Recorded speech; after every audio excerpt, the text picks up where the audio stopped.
പ്രവചന ദിവസങ്ങളിൽ മഴ പെയ്യാതിരിക്കാൻ ആകാശമടയ്ക്കാനുള്ള അധികാരം അവർക്കുണ്ട്. തങ്ങളുടെ പ്രവചന ദിവസങ്ങളിൽ മഴ പെയ്യാതിരിക്കാൻ ആകാശമടയ്ക്കാനുള്ള അധികാരം അവർക്കുണ്ട്. പറഞ്ഞേ ഹല്ലേലൂയ, പറഞ്ഞേ ഹല്ലേലൂയ. ഇന്ന് കരങ്ങളടിച്ച് കർത്താവിന് നന്ദി പറഞ്ഞേ. 47-ാം സങ്കീർത്തനത്തിൻ്റെ 1-ാമത്തെ വാക്യമാണ്. ജനതകളെ കരഘോഷത്തോടെ കർത്താവിന് ആർപ്പ് വിട്ട് കർത്താവിനെ ആരാധിക്കണം എന്നുള്ളത് 47-ാം സങ്കീർത്തനത്തിൻ്റെ 1-ാമത്തെ വാക്യമാണ്. അതായത് ദൈവത്തെ ആരാധിക്കുന്നതിൻ്റെ ഒരടയാളമാണ് കരങ്ങളടിച്ച് ദൈവത്തെ ആരാധിക്കുന്നത്. ജനതകളെ കരഘോഷം മുഴക്കുവിൻ, ദൈവത്തിൻ്റെ മുമ്പിൽ ആഹ്ലാദാരവം മുഴക്കുവിൻ. അപ്പോൾ അതുകൊണ്ട് ഹല്ലേലൂയ പറയുന്നതിനോ കരങ്ങളടിക്കുന്നതിനോ ഒന്നും ലജ്ജ വിചാരിക്കരുത്. ദൈവത്തെ ആരാധിക്കുകയാണ്. നമ്മളൊരു ഫുട്ബോൾ മാച്ച് നന്നായിട്ട് നടക്കുമ്പോൾ കൈയടിക്കും, ക്രിക്കറ്റ് മാച്ച് നടക്കുമ്പോൾ കൈയടിക്കും, നമുക്കിഷ്ടപ്പെട്ട എന്താ പറയുന്നത് സിനിമയിൽ നല്ല സീന് കാണുമ്പോൾ കൈയടിക്കും. പക്ഷേ ദൈവസഭയിൽ കർത്താവിൻ്റെ ആരാധനാലയത്തിൽ വരുമ്പോൾ ഇങ്ങനെയുള്ള കാര്യങ്ങൾ ചെയ്യാനാണ് നമുക്ക് സാധാരണ മടിയുള്ളത്. അപ്പോൾ ആ മടിയെല്ലാം മാറ്റി നമ്മൾ സ്വാതന്ത്ര്യത്തോടെ ദൈവത്തെ ആരാധിക്കുമ്പോഴാണ് ദൈവത്തിൻ്റെ ശക്തി കടന്നു വരുന്നത്. പറഞ്ഞേ ഹല്ലേലൂയ. ഒരു കാര്യം ഞാൻ മുൻകൂട്ടി നിങ്ങളോട് പറയാം. ഇന്ന് ഈ 2-ാമത്തെ ദിവസം കർത്താവിൻ്റെ ആത്മാവ് ശക്തമായ ദൈവിക പ്രവൃത്തികൾ കുടുംബങ്ങളിൽ പ്രവർത്തിക്കും. ആമേൻ. ഒരു വാഗ്ദാനം കേട്ട അപ്പം ആമേൻ പറഞ്ഞോണം. എന്ത് പറയണം? പറഞ്ഞേ ഹല്ലേലൂയ. അതായത് എവിടെ നമ്മൾ ദൈവത്തിൻ്റെ ഇപ്പോൾ ഒരു ദൂത് പറയുകയാണ്, ഒരു പ്രവചനം പറയുകയാണ്, ഒരു അരുളപ്പാട് പറയുകയാണ്, അപ്പോൾ തന്നെ ആമേൻ പറഞ്ഞ് ഏറ്റെടുക്കണം. പറഞ്ഞേ ഹല്ലേലൂയ. അപ്പോൾ ആമേൻ പറഞ്ഞ് അത് സ്വീകരിച്ചാൽ അപ്പം തന്നെ അത് നമ്മുടെ ജീവിതത്തിൽ വെളിപ്പെടും, നമ്മുടെ ജീവിതത്തിലേക്ക് അത് കടന്നു വരും. മനസ്സിലായോ? ദൈവം കർത്താവ് അരുളി ചെയ്യുമ്പോൾ, ഇപ്പോൾ നിങ്ങളിവിടെ ഞാൻ പറഞ്ഞുകൊണ്ടിരിക്കുന്ന സമയത്ത് ഒരു വചനം കേൾക്കുകയാണ്. അപ്പോൾ ആ വചനം കേൾക്കുന്ന സമയത്ത് നിങ്ങൾ ആ വചനം വിശ്വസിച്ചിട്ട് ആമേൻ പറഞ്ഞ് ഏറ്റെടുക്കണം. ഏറ്റെടുക്കുമ്പോൾ അത് നിങ്ങളിൽ സംഭവിക്കും. പറഞ്ഞേ ഹല്ലേലൂയ, പറഞ്ഞേ ഹല്ലേലൂയ.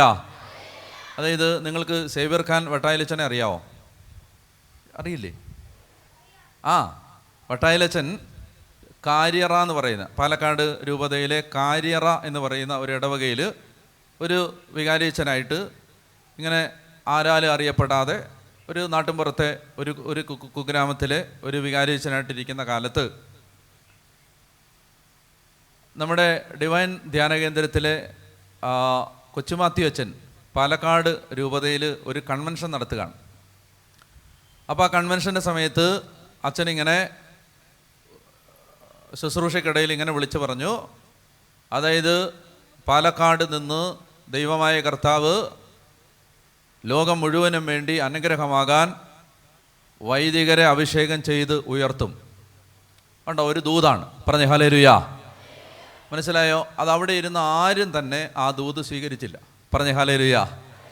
അവയെല്ലാവരും ഇങ്ങനെ തെക്കും വടക്കം നോക്കിയിരുന്നു. അതായത് ദൈവദൂതുകൾ വരുമ്പോൾ അവർ വെറുതെ ഇരുന്നു. അപ്പോൾ ഇത് അച്ഛൻ മാത്യു എലവങ്കൽ അച്ഛൻ, കൊച്ചുമാത്യു അച്ഛൻ ഇത് പ്രസംഗിക്കുന്ന സമയത്ത് നമ്മുടെ വട്ടായിലച്ഛൻ അവിടെ ഇല്ല. അപ്പം അച്ഛൻ അന്ന് ആരും അറിയുന്ന അച്ഛനല്ല, ഈ വചന ശുശ്രൂഷയും ചെയ്യുന്ന അച്ഛനല്ല, ഒരു ഇടവകയിൽ വികാരി അച്ഛനായിട്ടിരിക്കുകയാണ്. അപ്പോൾ അച്ഛന്മാരെല്ലാവരും കൂടെ ഫൊറോനായിൽ വൈദിക ജില്ലയിൽ ഒരുമിച്ച് കൂടി അച്ഛന്മാരുടെ ധ്യാനം നടക്കുന്ന സമയത്ത് ആ കൺവെൻഷന് പങ്കെടുത്ത ഒരച്ഛൻ തമാശായിട്ട് അവിടെ ഇരുന്ന് അച്ഛന്മാർ ചായ കുടിച്ചുകൊണ്ടിരിക്കാൻ പറഞ്ഞു, നിങ്ങളറിഞ്ഞോ പാലക്കാട് രൂപതയിൽ നിന്ന് കർത്താവ് ഒരു വൈദികൻ അഭിഷേകം ചെയ്ത് ഉയർത്താൻ പോവാണ്. തമാശായിട്ട് പാതി പരിഹാസത്തിലും പാതി തമാശായിട്ടും പറഞ്ഞു. അപ്പോൾ ഇത് കേട്ട ഉടനെ വട്ടാലച്ചൻ അവിടെ ഇരിപ്പുണ്ട്. അപ്പോൾ അച്ഛൻ ചോദിച്ചു, എന്നാ പറഞ്ഞേ, ഇത് ആരാ പറഞ്ഞതെന്ന് ചോദിച്ചു. അപ്പോൾ പറഞ്ഞു, ഇത് പാലക്കാട് കൺവെൻഷന് കൊച്ചുമാത്തി അച്ഛൻ അവിടുന്ന് പറഞ്ഞാന്ന് പറഞ്ഞു. ഉടനെ ഈ അച്ഛൻ എന്ത് ചെയ്യുന്നറിയാമോ? ഉടനെ അവിടുന്ന് കുടിച്ചുകൊണ്ടിരുന്ന ചായ ഗ്ലാസ് ചായ പൂർത്തിയാക്കാൻ നിന്നില്ല, അതവിടെ അങ്ങ് വെച്ച് നേരെ അവിടുന്ന് പള്ളിയിലോട്ട് പോയി.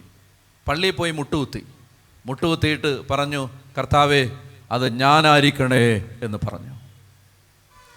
എന്ത് സംഭവിച്ചു എന്നുള്ളത് പിന്നെ ചരിത്രമാണ്.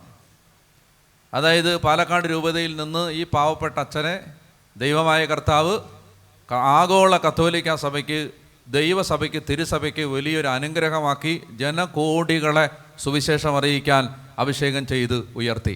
കണ്ടോ, എവിടെയാണ് എല്ലാം ആരംഭിച്ചത്? ഒരാമേൻ പറഞ്ഞതിനകത്താണ്. ഒരാമേൻ. അതുകൊണ്ട് ഒരു ആമേൻ നിസ്സാര കാര്യമൊന്നുമല്ല. പറഞ്ഞേ ഹല്ലേലൂയ. മനസ്സിലാവുന്നുണ്ടോ? അതായത് ഒരു കാര്യത്തിന് ദൈവം ഒരു കാര്യം അരുളി ചെയ്യുമ്പോൾ അത് ആമേൻ പറഞ്ഞ് ഏറ്റെടുക്കണം. കർത്താവ് വെറുതെ പറയില്ല. ദൈവം ഒരു കാര്യം പറഞ്ഞാൽ അത് സംഭവിച്ചിരിക്കും. കർത്താവിൻ്റെ വചനമാണിത്. യെശയ്യാ പ്രവചനം 55-ാം അധ്യായത്തിൻ്റെ 10 മുതലുള്ള വാക്യങ്ങൾ. ബൈബിൾ കൊണ്ടുവന്നോ? ഹലോ, എവിടെ നമ്മുടെ എന്നെ പ്രോത്സാഹിപ്പിക്കുന്ന ഒരു സഹോദരി ഉണ്ടായിരുന്നു, ഇവിടെ പോയോ? ഇന്ന് വന്നില്ലേ? അപ്പുറത്താണോ? എവിടെ? നീ ഇവിടെ വന്നിരിക്കണം, നിന്നെ കാണണം എനിക്ക്. പറഞ്ഞേ ഹല്ലേലൂയ. നീ അവിടെ പോയിരിക്കുകയാണോ? ഇവിടെ വന്നിരിക്കണം, നീ പ്രോത്സാഹനമാണ് എനിക്ക്. വാ, പറഞ്ഞേ ഹല്ലേലൂയ. അപ്പോൾ അതുകൊണ്ട് എന്താണ് നമ്മുടെ ഈ യെശയ്യാ പ്രവചനം 55:10 ബൈബിൾ എടുത്ത ഉണ്ടോ? തുറന്ന് വായിച്ച യെശയ്യാ 55:10 മുതലുള്ള വാക്യങ്ങൾ. മഴയും മഞ്ഞും, വെരി ഗുഡ്, അങ്ങനെ ഉറക്കെ വായിച്ചേ. മഴയും മഞ്ഞും ആകാശത്ത് നിന്നും വരുന്നു. ഉറക്കെ വായിക്കാം. മഴയും മഞ്ഞും ആകാശത്ത് നിന്നും വരുന്നു. അടുത്ത വാക്യം. അങ്ങോട്ട് മടങ്ങാതെ ഭൂമിയെ നനയ്ക്കുന്നു. അത് സസ്യങ്ങൾ മുളപ്പിച്ച് ഫലം നൽകി വിതയ്ക്കാൻ വിത്തും ഭക്ഷിക്കാൻ ആഹാരവും ലഭ്യമാക്കുന്നു. എൻ്റെ അധരങ്ങളിൽ നിന്ന് പുറപ്പെടുന്ന വാക്കും അങ്ങനെ തന്നെ. ശ്രദ്ധിക്കണേ, മഴയും മഞ്ഞും ആകാശത്ത് നിന്ന് വരുന്നു. വ്യാഖ്യാനം ആവശ്യമില്ലല്ലോ. മഴയും മഞ്ഞും മേളിൽ നിന്ന് വരുന്നു. അത് തിരികെ മടങ്ങാതെ എന്ത് ചെയ്യുന്നു? ഭൂമിയെ നനയ്ക്കുന്നു. അങ്ങനെ മഴയും മഞ്ഞും ആകാശത്ത് നിന്നും വന്ന് ഭൂമിയെ നനയ്ക്കുമ്പോൾ അതെന്ത് ചെയ്യുന്നു? അത് സസ്യങ്ങൾ മുളപ്പിക്കുന്നു. അപ്പോൾ മേളിൽ നിന്ന് വന്ന മഴ, കേൾക്കുന്നുണ്ടോ? മേളിൽ നിന്ന് വന്ന മഴ, മേളിൽ നിന്ന് വന്ന മഞ്ഞ് ഭൂമിയെ നനച്ചു. അപ്പോൾ സസ്യങ്ങൾ മുളച്ചു. സസ്യങ്ങൾ മുളച്ചു കഴിഞ്ഞാൽ 2 കാര്യങ്ങൾ കിട്ടും: വിത്തും ചോറും. എന്തൊക്കെയാണ്? വിത്തും ചോറും. അതായത് ഇന്ന് കഴിക്കാനുള്ള ആഹാരവും നാളത്തേക്ക് വേണ്ടിയുള്ള വിത്തും. ഇന്ന് വിതച്ച് നാളെ ഫലമാകാനുള്ള വിത്തും. അതാണ് സസ്യങ്ങളിൽ നിന്ന് കിട്ടുന്നത്. വിത്തും കിട്ടും, ചോറും കിട്ടും. അപ്പോൾ പറയുകയാണ്, സസ്യങ്ങൾ മുളപ്പിച്ച് ഫലം നൽകി ഭക്ഷിക്കാൻ ആഹാരവും വിതയ്ക്കാൻ വിത്തും ഭക്ഷിക്കാൻ ആഹാരവും ലഭ്യമാക്കുന്നു. വായിക്കുന്നുണ്ടോ? വായിക്ക്. വിതയ്ക്കാൻ വിത്തും ഭക്ഷിക്കാൻ ആഹാരവും ലഭ്യമാക്കുന്നു. അപ്പം മേളിൽ നിന്ന് വന്ന മഴ, മേളിൽ നിന്ന് വന്ന മഞ്ഞ് ഭൂമിയെ നനച്ച് വിതയ്ക്കാൻ വിത്തും ഭക്ഷിക്കാൻ ആഹാരവും ലഭ്യമാക്കുന്നു. ഉപമയാണ്, ഉപമ. വേറൊരു കാര്യത്തെക്കുറിച്ച് പറയാൻ പോവാണ്. ഇതുപോലെയാണ് എന്ത്? എൻ്റെ അധരങ്ങളിൽ നിന്ന് പുറപ്പെടുന്ന വാക്കും അങ്ങനെ തന്നെ. എങ്ങനെ തന്നെ? അടുത്ത വാക്യം. ഫലരഹിതമായി അത് തിരിച്ചു വരില്ല. ഫലരഹിതമായി, അതായത് കർത്താവ് അരുളി ചെയ്ത ഒരു വചനം ഫലരഹിതമായി തിരിച്ചു വരില്ല. കർത്താവ് അരുളി ചെയ്ത ഒരു വചനം ഫലമില്ലാതെ തിരിച്ചു വരില്ല. ഫലരഹിതമായി ഇത് തിരിച്ചു വരില്ല. എൻ്റെ ഉദ്ദേശം അത് നിറവേറ്റും. ഞാൻ ഏൽപ്പിക്കുന്ന കാര്യം വിജയപ്രദമായി ചെയ്യും. മനസ്സിലായി? ഒരു വചനം പുറപ്പെട്ടു വന്നാൽ ആ വചനം നിറവേറും. ആരിലാണ് നിറവേറുന്നതെന്നറിയാമോ? ആരിലാണ്? അത് ആമേൻ പറഞ്ഞ് ഏറ്റെടുക്കുന്നവരൻ.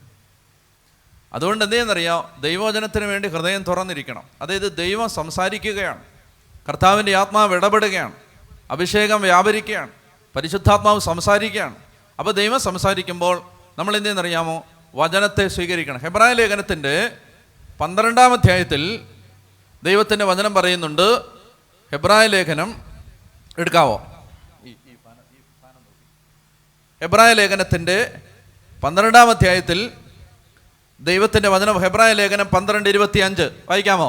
ഹെബ്രായർ 12:25. ഓർക്ക വായിച്ചോ. വേണ്ടത്. സംസാരിച്ചു കൊണ്ടിരിക്കുന്നവനെ നിരസിക്കാതിരിക്കാൻ ശ്രദ്ധിക്കണം. പറഞ്ഞേ ഹല്ലേലൂയ. വല്ല മനസ്സിലായോ? എന്തെങ്കിലും മനസ്സിലായോ? സംസാരിച്ചുകൊണ്ടിരിക്കുന്നവനെ ആരാ സംസാരിക്കുന്നേ? സുവിശേഷകനല്ല. നമ്മൾ സംസാരിക്കുന്നവൻ. സംസാരിച്ചു കൊണ്ടിരിക്കുന്നവനെ ആരാ സംസാരിക്കുന്നേ? ആരാ സംസാരിക്കുന്നേ? ദൈവം. എവിടെ സംസാരിക്കുന്നു? വചനത്തിലൂടെ സംസാരിക്കുന്നു. ദൈവം തൻ്റെ വചനത്തിലൂടെ സംസാരിക്കുമ്പോൾ സംസാരിച്ചു കൊണ്ടിരിക്കുന്നവനെ നിരസിക്കാതിരിക്കാൻ ശ്രദ്ധിച്ചു കൊള്ളണം. ദൈവം സംസാരിക്കുമ്പോൾ അതിനെ ബ്ലോക്ക് ചെയ്യരുത്. ദൈവം സംസാരിക്കുമ്പോൾ അതിനെ വെറുതെ ലോകത്തെ മനുഷ്യർ സംസാരിക്കുന്ന കാര്യം പോലെ അതിനെ നിസ്സാരമായിട്ട് കാണരുത്. ദൈവം സംസാരിക്കുമ്പോൾ കർത്താവിൻ്റെ വചനത്തെ ഇന്ന് രാവിലെ ഭയങ്കര സന്തോഷമായൊരു ദിവസമാണ്. എല്ലാ ദിവസവും സന്തോഷമാണ്, ഇന്ന് കൂടുതൽ സന്തോഷമായി. ഇന്ന് രാവിലെ ഞാൻ ധ്യാനകേന്ദ്രത്തിലേക്ക് പോകേണ്ട ആവശ്യമില്ലായിരുന്നു നിന്ന്, എന്നാലും ഞാൻ പെട്ടെന്നൊരു പ്രേരണ വന്നപ്പോൾ ധ്യാനകേന്ദ്രത്തിലേക്ക് വേഗം ഒന്ന് രാവിലെ ഇറങ്ങിച്ചെന്നപ്പോൾ ഞാൻ കാണുന്നത് ഒരു 12 പേര് കാണും. 12 പേര് അവർ കുരിശുമെടുത്ത് കുരിശിൻ്റെ വഴിക്ക് പോകാനായിട്ട് ഇറങ്ങുകയാണ്. അപ്പം നല്ല വെയിലായി, ഒരു 11 മണി 10-11 മണിയൊക്കെ ആയി കാണും. അപ്പോൾ ആ സമയത്ത് 11 ആയി കാണും. അപ്പോൾ അതുകൊണ്ട് ആ സമയത്ത് നല്ല വെയിലാണ്. ആ വെയിലത്ത് ഇവർ കുരിശുമെടുത്ത് ആ മലയിൽ കുരിശിൻ്റെ വഴി നടത്താൻ വേണ്ടി പോകാമെന്ന് എനിക്ക് മനസ്സിലായി. അപ്പോൾ ഞാൻ അവരെ വിളിച്ചിട്ട് നിങ്ങൾ എവിടെ നിന്നാണെന്ന് ചോദിച്ചു. അപ്പോൾ അവരെൻ്റെ അടുത്ത് പറഞ്ഞു, ഞങ്ങൾ പുനലൂരിനടുത്ത് എലിക്കാട്ടൂർ എന്ന് പറയുന്ന സ്ഥലത്ത് നിന്നാണ്, തിരുവനന്തപുരത്ത്. എന്തിനു വന്നാന്ന് ചോദിച്ചു. അപ്പോൾ പറഞ്ഞു, ഒരു നന്ദി പറയാൻ വേണ്ടി വന്നാന്ന് പറഞ്ഞു. ഒരു നന്ദി പറയാൻ. അപ്പോൾ എന്താണെന്ന് ഞാൻ ചോദിച്ചപ്പോൾ അവർ പറഞ്ഞു, ഞങ്ങൾ ഹൈന്ദവ സഹോദരങ്ങളായിരുന്നു, ഇത്രയും പേര് ഹൈന്ദവരായിരുന്നു. ഞങ്ങൾ യേശുവിനെ ആരാധിച്ചു, ഞങ്ങൾ വചനം കേട്ടു. വചനം കേട്ടപ്പോൾ ഞങ്ങൾക്ക് വിശ്വാസമായപ്പോൾ ഞങ്ങൾ ഇവിടെ വന്ന് പ്രാർത്ഥിച്ചപ്പോൾ ഞങ്ങൾ കർത്താവിനോട് കുറേ ആവശ്യങ്ങൾ പറഞ്ഞായിരുന്നു. എല്ലാം ദൈവം നടത്തി തന്നു. അപ്പം ഞങ്ങൾ നന്ദി പറയാൻ വേണ്ടി ഇവിടെ കുരിശൻ്റെ വഴി നടത്താൻ വന്നതാണ്. അപ്പോൾ എനിക്ക് കൂടുതൽ ജിജ്ഞാസയായി, കൗതുകമായി. അപ്പം ഞാൻ ചോദിച്ചു, നിങ്ങൾ എങ്ങനെയാണ് ഈ ഹൈന്ദവരായി നിങ്ങൾ യേശുവിനെക്കുറിച്ച് അറിഞ്ഞത്? അവർ പറഞ്ഞു, ഞങ്ങൾ അച്ഛൻ്റെ യൂട്യൂബിലെ പ്രസംഗം ഞങ്ങളോടൊരാൾ പറഞ്ഞു, ഇത് കേൾക്കാൻ പറഞ്ഞപ്പോൾ ഞങ്ങൾ അത് കേട്ടപ്പോൾ ഞങ്ങൾ യേശുവിനെക്കുറിച്ച് കേട്ടപ്പോൾ ഞങ്ങൾക്ക് യേശുവിൽ വിശ്വാസമായി. അപ്പോൾ ഒരു ചേച്ചി പറയാണ്, ഇതെൻ്റെ സഹോദരനും കുടുംബമാണ്, അവർ പള്ളി ചേർന്നു, ഞങ്ങളും പള്ളി ചേരാൻ വേണ്ടി ഇരിക്കുകയാണ്. 10-12 പേര് യേശുവിനെ അറിയാത്തവർ, അവർ യേശുവിനെ അറിഞ്ഞ് ആരാധിച്ച് അവരുടെ ജീവിതത്തിൽ അവർ പറയുകയാണ്, ഞങ്ങൾ നന്ദി പറയും. ഈ പുനലൂരിൽ നിന്ന് അവർ വന്നിരിക്കുകയാണ്. എന്തിനാ വന്നതെന്നറിയാമോ? കുരിശിൻ്റെ വഴി നടത്താൻ ഈ മലയിൽ കൂടെ വെയിലത്ത്. എന്തിനാണെന്നറിയാമോ? ഞങ്ങൾ ദൈവത്തിൻ്റെ വചനം കേട്ടപ്പോൾ ആ വചനം ഞങ്ങളിൽ പ്രവർത്തിച്ചു. പറഞ്ഞേ ഹല്ലേലൂയാ. ഞാൻ ഇന്ന് രാവിലെ അവിടെ ഒരു PMS എന്ന് പറയുന്ന ഡെൻ്റൽ കോളേജുണ്ട്. അപ്പോൾ ആ ഡെൻ്റൽ കോളേജിൽ ഒരു ആവശ്യത്തിന് ഞാൻ പോയപ്പോൾ അവിടെയുള്ള ഒരു പ്രധാനപ്പെട്ട ഡോക്ടർ, ഒരു ലേഡി ഡോക്ടർ, എന്നോട് പറഞ്ഞു, അച്ഛാ എനിക്ക് ഒത്തിരി സന്തോഷമുണ്ട്. ഞാൻ ഈ കോളേജിൽ നിന്ന് അവർ വൈകുന്നേരം വീട്ടിലേക്ക് പോകുമ്പോൾ വീട്ടിലെത്താൻ അരമണിക്കൂറുണ്ട്, കോളേജിലേക്ക് എത്താനും അരമണിക്കൂറുണ്ട്. ആ അരമണിക്കൂർ രാവിലെയും വൈകിട്ടും അവർ ദൈവവചനം യൂട്യൂബിലുള്ള പ്രസംഗം കേൾക്കും. ആ സഹോദരൻ്റെ അടുത്ത് പറയുകയാണ്, അച്ഛാ അങ്ങനെ ഞാൻ ആ പ്രസംഗം കേട്ടപ്പോൾ എനിക്ക് ബൈബിള് മുഴുവൻ വളരെ ശ്രദ്ധയോടെ വായിക്കാനുള്ളൊരു ദാഹം വന്നു. അങ്ങനെ ഞാൻ വായിച്ച് വളരെ പതുക്കെയാണ് വായിക്കുന്നത്, വളരെ ധ്യാനിച്ചാണ് വായിക്കുന്നത്. ജെറമിയ വരെ എത്തി. എന്നിട്ട് ആ സഹോദരൻ എന്നോട് പറയുകയാണ്, അച്ഛാ ഇങ്ങനെ ശ്രദ്ധിച്ച് ബൈബിള് വായിക്കാൻ തുടങ്ങിയപ്പോൾ മുതൽ എൻ്റെ ജീവിതത്തിലുണ്ടായ മാറ്റങ്ങൾക്ക് കയ്യും കണക്കുമില്ല, അനുഗ്രഹങ്ങൾക്ക് കയ്യും കണക്കുമില്ല എന്ന് പറയുകയാണ്. ഇന്ന് ഞങ്ങളിത് ഇപ്പം ഇങ്ങോട്ട് വരുമ്പോൾ നെടുമങ്ങാട് വണ്ടി നിർത്തി. അപ്പോൾ ആദർശത്തിന് ഞാനിവിടെ വണ്ടിയിൽ നിന്ന് ഇറങ്ങി ഒരു കടലിൽ കയറേണ്ട ആവശ്യമുണ്ടായിരുന്നു. അപ്പോൾ അങ്ങോട്ട് ഇറങ്ങിയപ്പോൾ ഈ ആദർശത്തിനോട് ചോദിച്ചു, അതാ മറ്റേ കൺവെൻഷനൊക്കെ പ്രസംഗിക്കുന്ന അച്ഛനല്ലേ എന്ന് ചോദിച്ചു.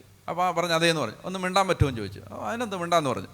അപ്പോൾ ഞങ്ങൾ ആ കടയിൽ കയറിയപ്പോൾ ആ മനുഷ്യൻ എറണാകുളം വൈപ്പിങ്കാരനാണ്, ബുള്ളറ്റ് പണിയുന്ന വർക്ക്ഷോപ്പാണ്. ആ വർക്ക്ഷോപ്പിൽ ആ ചേട്ടൻ പറയും, കരഞ്ഞുകൊണ്ട് കണ്ണ് നിറഞ്ഞ് കണ്ണൊക്കെ ചുമന്ന് ആ ചേട്ടൻ പറയുകയാണ്, അച്ഛാ ഞാൻ ഈ ജോലി ചെയ്തുകൊണ്ടിരിക്കുന്നത് യൂട്യൂബിൽ വചനം കേട്ടോണ്ടാണ്.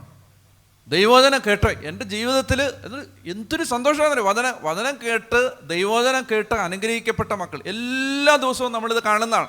എന്താണെന്നറിയാമോ? അത് വേറെ എന്തെങ്കിലും കേട്ടതല്ല, അവർ കർത്താവിൻ്റെ വചനം പ്രഘോഷിക്കപ്പെടുന്നത് കേട്ടപ്പോൾ അവരുടെ ജീവിതത്തിൽ ഉണ്ടായ അത്ഭുതകരമായ മാറ്റം. പറഞ്ഞേ ഹല്ലേലൂയാ. അവർക്ക് പറഞ്ഞേ ഹല്ലേലൂയാ. ദൈവത്തിൻ്റെ മഹത്വം. എല്ലാ വചനം കേട്ട് കഴിയുമ്പോൾ എന്താ പറയുക, അത് ഫലരഹിതമായിട്ട് തിരിച്ചു വരില്ല. നിങ്ങൾ കാത് തുറന്ന് കേൾക്കണം. കിഴക്ക് പടിഞ്ഞാറ് തെക്ക് വടക്ക് 4 ദിക്കുകളിൽ നിന്ന് ഒരു പ്രളയജലം പോലെ അനുഗ്രഹം നിങ്ങളിലേക്ക് വരും. അത് ദൈവത്തിൻ്റെ വചനമായതുകൊണ്ടാണ്. അതുകൊണ്ട് മനസ്സിലാക്കിയിരിക്കേണ്ടതെന്നറിയോ, അതായത് ഇങ്ങോട്ട് നോക്കിയേ, ശ്രദ്ധ മാറല്ലേ. ഒരു ദൈവപ്രവൃത്തി, കേൾക്കുന്നുണ്ടോ? ഒരു ദൈവപ്രവൃത്തി നമ്മുടെ ജീവിതത്തിൽ നടക്കണമെങ്കിൽ അത് വചനത്തിലൂടെ മാത്രമേ നടക്കൂ. ശ്രദ്ധിക്കുന്നുണ്ടോ? അതായത് ഒരു ദൈവപ്രവൃത്തി നമ്മുടെ ജീവിതത്തിൽ നടക്കണമെങ്കിൽ അത് നടക്കുന്നത് എങ്ങനെയാണ്? എന്താ ഞാൻ മറന്നുപോയി. ഒരു ദൈവപ്രവൃത്തി നമ്മുടെ ജീവിതത്തിൽ നടക്കുന്നത് എങ്ങനെയാണ്? വചനത്തിലൂടെ. ഞാനൊരു വചനം വായിക്കാം. പ്രഭാഷകൻ 42:15. ബൈബിളുള്ളവർ വായിച്ചേ. പ്രഭാഷകൻ 42:15 വായിക്കാമോ? പ്രഭാഷകൻ 42:15. Very good. ഞാൻ ഇപ്പോൾ കർത്താവിൻ്റെ പ്രവർത്തികളെ അനുസ്മരിക്കുകയും ഞാൻ കണ്ടത് പ്രഘോഷിക്കുകയും ചെയ്യും. ഞാനിപ്പോൾ കർത്താവിൻ്റെ പ്രവർത്തികളെ അനുസ്മരിക്കുകയും ഞാൻ കണ്ടത് പ്രഘോഷിക്കുകയും ചെയ്യും. അടുത്ത വാക്യം, കർത്താവിൻ്റെ പ്രവർത്തികൾ വചനം വഴി നിർവഹിക്കപ്പെടുന്നു. കേട്ടോ, കർത്താവിൻ്റെ പ്രവർത്തികൾ വചനം വഴി. അപ്പോൾ അങ്ങനെ അങ്ങനെ ഈ ഒന്ന് ഗതി കിട്ടുമെന്ന് വിചാരിച്ച് ഇങ്ങനെ നിന്നപ്പോഴാണ് ഈ അസുഖം വന്നത്. ഒരു വഴിയില്ല, ഒരു സങ്കടമാണ്, ഇനി ഞങ്ങൾ എന്നാ ചെയ്യും വെച്ചാ എന്നൊക്കെ പറഞ്ഞ് ഈ സ്ത്രീ കരയാൻ തുടങ്ങി. ഞാൻ പ്രാർത്ഥിച്ചപ്പോൾ കർത്താവിൻ്റെ ആത്മാവിൻ്റെ ഹൃദയത്തിൽ ഒരു വചനം ഓർമ്മിപ്പിച്ച് തന്നു. ഞാൻ വേഗം ആ വചനം അവരോട് എടുക്കാൻ പറഞ്ഞു. വചനം ഇതാണ്, സങ്കീർത്തനം 118:17. സങ്കീർത്തനങ്ങൾ 118:17. ബൈബിളുള്ളവരൊന്ന് എടുത്തോ. സങ്കീർത്തനങ്ങൾ 118:17 എടുത്തോ. ഞാൻ മരിക്കുകയില്ല, ജീവിക്കും, ഞാൻ കർത്താവിൻ്റെ പ്രവർത്തികൾ പ്രഘോഷിക്കും. എന്നോടൊന്ന് വായിക്കാമോ? ഞാൻ മരിക്കുകയില്ല, ജീവിക്കും, ഞാൻ കർത്താവിൻ്റെ പ്രവർത്തികൾ പ്രഘോഷിക്കും. ഒന്നുകൂടെ വായിക്കാമോ? ഞാൻ മരിക്കുകയില്ല, ജീവിക്കും, ഞാൻ കർത്താവിൻ്റെ പ്രവർത്തികൾ പ്രഘോഷിക്കും. പറഞ്ഞേ ഹല്ലേലൂയാ. അപ്പം ഞാൻ ഈ സഹോദരിയോട് പറഞ്ഞു, ഒരു പേപ്പറും പേനയും എടുത്ത് ഈ വചനം ഒന്ന് എഴുതിയെടുക്കുക. അപ്പോൾ ആ സഹോദരി ആ വചനം എഴുതിയെടുത്തു. ഞാൻ പറഞ്ഞു, നിനക്കൊരു ജോലി തരികയാണ്. ഈ ഭർത്താവിൻ്റെ കട്ടിലിനടിയിൽ ഒരു 100 പേപ്പറുകളിൽ ഈ വചനം എഴുതി ഇങ്ങനെ വെക്കുക. എന്താണ് ഈ വചനം എഴുതി? എന്താണ്? ഞാൻ മരിക്കില്ല, ഞാൻ ജീവിക്കും, ഞാൻ കർത്താവിൻ്റെ പ്രവർത്തികൾ പ്രഘോഷിക്കും. ഇതിങ്ങനെ എഴുതി വെക്കാൻ പറഞ്ഞു. എന്നിട്ട് ഞാൻ പറഞ്ഞു, നീ ഈ സഹോദരൻ്റെ അടുത്തിരുന്നിട്ട് നീ ഈ വചനം നിൻ്റെ ഭർത്താവിന് ഇങ്ങനെ ഏറ്റു പറഞ്ഞുകൊണ്ടേയിരിക്കുക. ഞാൻ മരിക്കില്ല, ഞാൻ ജീവിക്കും, ഞാൻ കർത്താവിൻ്റെ പ്രവൃത്തികൾ പ്രഘോഷിക്കും. പറഞ്ഞേ ഹല്ലേലൂയാ. ഇതിങ്ങനെ പറഞ്ഞു, പ്രാർത്ഥിച്ചു, പോയി. അപ്പോൾ 20 ദിവസത്തെ ധ്യാനമാണ്. അപ്പോൾ ആദ്യത്തെ 1-2 ദിവസമേ ആയിട്ടുള്ളൂ. ഞാനത് കഴിഞ്ഞിട്ട് ഈ സ്ഥലത്ത് നിന്ന്, അപ്പോൾ റിയാദ് എന്ന് പറയുന്ന സ്ഥലത്ത് വേറൊരു ഫാം ഹൗസിൽ ഒരു വെള്ളിയാഴ്ച ദിവസം ഒരുമിച്ച് കൂടി എല്ലാവരും കൂടി ഇങ്ങനെ ആരാധന നടത്തി കുർബാനയൊക്കെ അർപ്പിച്ച് പ്രാർത്ഥിച്ച് ഞാനിങ്ങനെ വചനം പ്രസംഗിച്ചുകൊണ്ടിരിക്കുന്ന സമയത്ത് അതിൻ്റെ നടുവിൽ നിന്ന് ഇങ്ങനെ ആളുകൾ ഇതുപോലെ ഇരിക്കുകയാണ്. അതിൻ്റെ നടുവിൽ ഇങ്ങനെ ഇരിക്കുന്ന സമയത്ത് ഒരു ചെറുപ്പക്കാരൻ ഇങ്ങനെ കൈവക്കി. എനിക്ക് മനസ്സിലായില്ല, സംശയം വല്ലതും ചോദിക്കാമെന്ന് വിചാരിച്ച്. എന്നാന്ന് ചോദിച്ചപ്പോൾ ആ സഹോദരൻ പറഞ്ഞു, അച്ഛാ എനിക്കൊരു കാര്യം പറയാനുണ്ട്. ഞാൻ മുന്നിലേക്ക് വിളിച്ചു. അപ്പോൾ ഈ സഹോദരൻ മുന്നിലേക്ക് വന്നിട്ട് എന്നെ മനസ്സിലായെന്ന് ചോദിച്ചു. അപ്പോൾ എനിക്ക് മനസ്സിലായി, ആരാന്നറിയോ? ഈ മരിക്കാൻ കിടന്നവനാ, ഈ കട്ടിലെ കിടന്നവനാണ്. റിയാദിൽ ഈ വെള്ളിയാഴ്ച അവൻ ആരാധനയ്ക്ക് വന്നിരിക്കുകയാണ്. അവൻ പറയുകയാണ്, ഞാൻ സങ്കീർത്തനം 118:17 എത്ര ആവർത്തിച്ചെന്ന് എനിക്ക് അറിഞ്ഞുകൂടാ. ആ വചനം എന്നിൽ നിറവേറി എൻ്റെ മരണക്കിടക്കയിൽ നിന്ന് യേശു എന്നെ എഴുന്നേൽപ്പിച്ച് സമ്പൂർണ്ണ ആരോഗ്യം തന്ന് ഞാനിതാ ദേവാലയത്തിൽ വന്ന് ദൈവത്തെ ആരാധിച്ചു കൊണ്ടിരിക്കുന്നു. കരങ്ങളടിച്ച് കർത്താവിന് നന്ദി പറഞ്ഞേ ഹല്ലേലൂയാ. ശക്തമായിട്ട് കരങ്ങളടിച്ചേ ഹല്ലേലൂയാ. അതായത് ഇത് വചനം ഉണ്ടല്ലോ, അതായത് ഇത് എവിടെയാണ് സംഭവിക്കുന്നത്? ഇത് വചന ഹൃദയത്തിൽ ഒരു വ്യക്തി ഏറ്റെടുക്കുമ്പോഴാണ് ഇത് സംഭവിക്കുന്നത്. ഞങ്ങൾ ഈ ധ്യാന കേന്ദ്രത്തിൻ്റെ തൊട്ടടുത്ത് ഒരു കോളനിയാണ്. ഹൈന്ദവ സഹോദരങ്ങളാണ് അവിടെ കൂടുതലും. അപ്പോൾ ധ്യാന കേന്ദ്രത്തിലെ ശുശ്രൂഷകർ ഈ കോളനിയിൽ ഓരോ വീട്ടിലും കയറി ഇറങ്ങി സുവിശേഷം പ്രസംഗിക്കും, യേശുവിനെക്കുറിച്ച് പറഞ്ഞു കൊടുക്കും. തങ്ങളുടെ ജീവിതത്തിൽ യേശുവിനെ അനുഭവിച്ചത് വഴി അവരുടെ ജീവിതത്തിലുണ്ടായ വ്യത്യാസങ്ങളും മദ്യപാനത്തിൽ നിന്നും ദുരവസ്ഥകളിൽ നിന്നും ദാരിദ്ര്യത്തിൽ നിന്നും കടക്കണിയിൽ നിന്നും മോചിപ്പിച്ച് നിത്യത ലക്ഷ്യം വെച്ച് ജീവിക്കാനുള്ളൊരു ജീവിതം തന്നതിനെക്കുറിച്ച് അവർ ഈ ഹൈന്ദവ സഹോദരങ്ങളുടെ കുടുംബങ്ങളോട് സംസാരിക്കും. അങ്ങനെ സംസാരിച്ചിട്ട് ഞായറാഴ്ച ദിവസങ്ങളിൽ ധ്യാനകേന്ദ്രത്തിലേക്ക് ഈ ഹൈന്ദവ സഹോദരങ്ങൾ പ്രാർത്ഥനയ്ക്കായിട്ട് വരും. ഞായറാഴ്ച ഉച്ച കഴിഞ്ഞ് 3 മണിക്ക് വരും, ഒരു 2 മണിക്ക് വരും, 4 മണി വരെ പ്രാർത്ഥനയാണ്. 4 മണിക്ക് അവർ തിരിച്ചു പോകും. അപ്പോൾ ആ കൂട്ടത്തിൽ വന്നുകൊണ്ടിരുന്ന ഓട്ടോറിക്ഷ ഓടിക്കുന്ന ഒരു ചേട്ടൻ്റെ പേരാണ് സുന്ദരൻ. എന്താണ് ചേട്ടൻ്റെ പേര്? സുന്ദരൻ ചേട്ടൻ. വട്ടപ്പാറ സ്റ്റാൻഡിൽ ഓട്ടോറിക്ഷ ഓടിക്കുന്ന ചേട്ടനാണ്. അപ്പോൾ ഈ ചേട്ടൻ അവിടെ വരുന്ന സമയത്ത് കാല് മുഴുവൻ അഴുകി പുഴുത്തു എന്ന് ഞാൻ പറഞ്ഞാൽ പുഴു വരിക്കുന്ന ഞാൻ കണ്ടിട്ടുണ്ട് എൻ്റെ കണ്ണുകൊണ്ട്. പുഴു വരിച്ച് അതുപോലെ ധ്യാനകേന്ദ്രത്തിൻ്റെ മുറ്റത്ത് ഒരു ദിവസം രാവിലെ വന്നിരുന്ന് വെറും നിലത്തിരുന്ന് കരഞ്ഞ ഈ മനുഷ്യൻ എനിക്ക് ഓർമ്മയുണ്ട്. അയാൾ പുഴു ഇങ്ങനെ അതിനകത്തുനിന്ന് വീഴുകയാണ്. ഞാൻ ധ്യാനകേന്ദ്രത്തിലെ ആളുകളെ കൊണ്ട് തന്നെ പലതവണ ആശുപത്രി കൊണ്ടുപോയിട്ടുണ്ട് ഈ ചേട്ടനെ. അപ്പോൾ എനിക്ക് അവസ്ഥ നന്നായിട്ടറിയാം ശരീരത്തിൽ. അവസാനം ഇത് പലതവണ ആശുപത്രിയിലായി, പല പ്രാവശ്യം ഇങ്ങനെ ഈ സഹോദരൻ സീരിയസ് ആയി.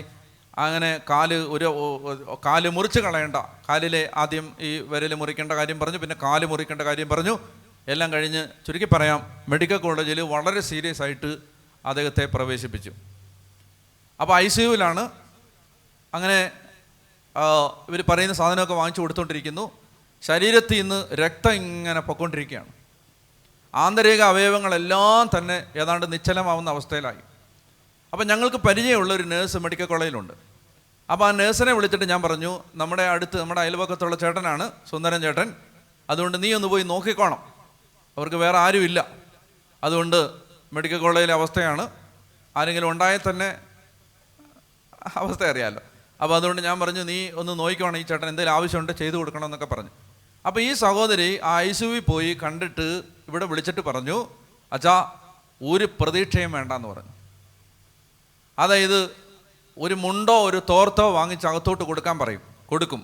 അത് കഴിഞ്ഞ് ഈ കരിക്കട്ട പോലാണ് ചോര, കറുത്ത ചോര, അതാണ് ഇങ്ങനെ ചോര പുരണ്ട തുണി തിരിച്ചു കൊടുക്കും. ഇങ്ങനെ ചോര പൊക്കൊണ്ടിരിക്കുക, ഒരു പ്രതീക്ഷയും വേണ്ടെന്ന് പറഞ്ഞു. എന്നിട്ട് ഈ നേഴ്സ്, അച്ഛനും ഒരു ഫാദർ അസിസ്റ്റൻ്റ് ഇപ്പോൾ ഉണ്ട്, അപ്പോൾ ഈ നേഴ്സ് പറയുന്ന ഇതാണ്, അച്ഛാ മെഡിക്കൽ കോളേജിലെ ICU എന്ന് പറഞ്ഞാൽ മരിച്ചെന്ന് കൂട്ടിയാൽ മതി എന്ന് പറഞ്ഞു. മരിച്ചിങ്ങനെ ഇറക്കാം, അതിനു മുമ്പ് 2 ദിവസം ഇട്ടിരിക്കുന്നതേ ഉള്ളൂ, മരിച്ചു എന്ന് കൂട്ടിയാൽ മതി. അപ്പോൾ ഈ സഹോദരൻ എന്തെന്നറിയാമോ, ഇദ്ദേഹത്തിന് ഈ യേശുവിനെ കുറിച്ച് അറിഞ്ഞ് പ്രാർത്ഥിച്ച് ആരാധിച്ച് വന്നതുകൊണ്ട് അദ്ദേഹത്തിന് മാമോദീസ സ്വീകരിക്കണമെന്നൊരാഗ്രഹം ഉണ്ടായിരുന്നു. അങ്ങനെ മാമോദീസ സ്വീകരിക്കണമെന്ന് ആഗ്രഹം പലതവണ പറഞ്ഞപ്പോൾ ഞങ്ങൾ അദ്ദേഹത്തെ മാമോദീസയ്ക്ക് വേണ്ടി ഒരുക്കിയെങ്കിലും മാമോദീസ തീരുമാനിച്ച ദിവസം ഇദ്ദേഹത്തിന് ഒരു പ്രത്യേക സാഹചര്യത്തിൽ വരാൻ പറ്റിയില്ല. അങ്ങനെ മാമോദീസ സ്വീകരിക്കാൻ പറ്റാതാണ് മെഡിക്കൽ കോളേജിൽ കിടക്കുന്നത്. അപ്പോൾ അവിടെ കിടന്നുകൊണ്ട് കരഞ്ഞുകൊണ്ട് പറയുകയാണ്, എനിക്ക് ഡാനിയലച്ഛനെ കാണണം, എനിക്ക് അച്ഛനെ കാണണം എന്ന് പറഞ്ഞ് കരയുകയാണ്. അപ്പം ഞങ്ങൾ നല്ല തിരക്കിട്ട് പ്രോഗ്രാം നടക്കുന്ന സമയമാണ്. അപ്പോൾ ഇവരെൻ്റെ അടുത്ത് പറഞ്ഞപ്പോൾ നമുക്ക് ഒരു ദിവസം പോകാമെന്ന് പറഞ്ഞു. അങ്ങനെ ഞങ്ങൾ അച്ഛനും ഞാനും ജോൺ ബോൾ എന്ന് പറഞ്ഞൊരു ബ്രദറുണ്ട്, നാളെ വരും. അപ്പോൾ ജോൺ ബോളും ഞങ്ങൾ 3 പേരും കൂടെ മെഡിക്കൽ കോളേജിലേക്ക് പോയി. മെഡിക്കൽ കോളേജിൽ ഈ ലോഗ ഇട്ടൊക്കെ ചെന്നാൽ കയറ്റി വിടാൻ വലിയ പാടാണ്. ലോഗ ഇട്ടാലൊക്കെ പണ്ട് ഇപ്പോൾ കയറ്റി വിടത്തില്ല. ഞങ്ങളങ്ങനെ നോക്കുകുത്തിയെ പോലെ കുറേ സമയം വെളിയിൽ നിന്നു. കുറച്ച് കഴിഞ്ഞപ്പോൾ ഞങ്ങൾ പോകുന്നില്ല എന്ന് കണ്ടപ്പോൾ അകത്തോട്ട് കയറ്റി വിട്ടു. പിന്നെ കുറച്ച് കയറ്റി വിട്ട് അവിടെ ഈ ഒരുപാട് കടമ്പകൾ കടന്ന് വേണം ഈ ICUവിനകത്തുനിന്ന് കയറാൻ. അങ്ങനെ ഏതായാലും കൈയും കാലും പിടിച്ചൊക്കെ അവസാനം അകത്ത് അവർ പറഞ്ഞു ഓരോരുത്തരായിട്ട് കയറാൻ പറഞ്ഞു.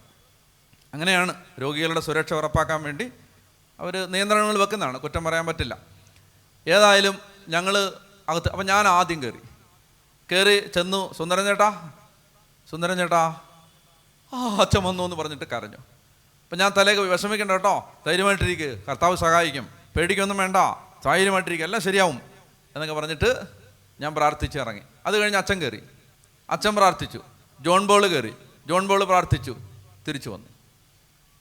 ഒരു 3-4 ദിവസം കഴിഞ്ഞില്ല, ഈ മനുഷ്യനെ ICUവിൽ നിന്ന് ഇറക്കി വാർഡിലേക്ക് മാറ്റി, ശരീരത്തിൻ്റെ ആരോഗ്യം വീണ്ടും കിട്ടി. ഒരു 4-5 ദിവസത്തിനുള്ളിൽ ധ്യാനകേന്ദ്രത്തിനടുത്തുള്ള അദ്ദേഹത്തിൻ്റെ വീട്ടിലേക്ക് തിരിച്ചു വന്നു. തിരിച്ചു വന്ന് കഴിയുമ്പോൾ ഈ മനുഷ്യൻ വീട്ടിൽ കിടന്നിട്ട് വിഷമം പറയുകയാണ്. വിഷമം ഇതാണ്, എനിക്ക് അച്ഛനെ കാണണം, എനിക്ക് മാമോദീസ പൊങ്ങണം. അപ്പോൾ ആരോ പറഞ്ഞു അച്ഛൻ ഇങ്ങനെ വിദേശത്ത് പോവാണ്. അയ്യോ അച്ഛൻ വിദേശത്ത് പോയി, ഇനി എനിക്ക് അച്ഛനെ കാണണം എന്ന് പറഞ്ഞ് ബഹളം വെച്ചപ്പോൾ ഞങ്ങൾ രാത്രിയിൽ വീണ്ടും ഇദ്ദേഹത്തെ കാണാൻ വേണ്ടി ചെന്നു. ഒരു 9:30 കഴിഞ്ഞപ്പോൾ ഞങ്ങൾ അദ്ദേഹത്തെ കാണാൻ വേണ്ടി വീട്ടിൽ ചെന്നപ്പോൾ ആ വീട്ടിലിരുന്നിട്ട് ഈ മനുഷ്യൻ പൂർണ്ണ ആരോഗ്യത്തോടെ കട്ടിലിരിക്കുകയാണ്. പൂർണ്ണാരോഗ്യം, മരിക്കാൻ കിടന്ന ആളാണ്, പൂർണ്ണാരോഗ്യത്തോടെ കട്ടിലിരിക്കുകയാണ്. എന്നിട്ട് ഈ മനുഷ്യൻ എന്നോട് പറയുകയാണ്, അച്ഛാ ഞാൻ അച്ഛനെ കാണണമെന്ന് പറഞ്ഞതൊരു പ്രത്യേക കാര്യത്തിനാണ്. അച്ഛാ ഞാൻ പറഞ്ഞിട്ട് ആരും വിശ്വസിക്കുന്നില്ല. അച്ഛാ നിങ്ങൾ 4 പേരല്ലേ അച്ഛാ എന്നെ കാണാൻ വന്നേ? ഞാൻ പറഞ്ഞു 4 പേരോ? ഞങ്ങൾ 3 പേരാണല്ലോ. 3 പേര്, ഞാൻ, ആദർശ് അച്ഛന്, ജോൺ ബോൾ ബ്രദർ.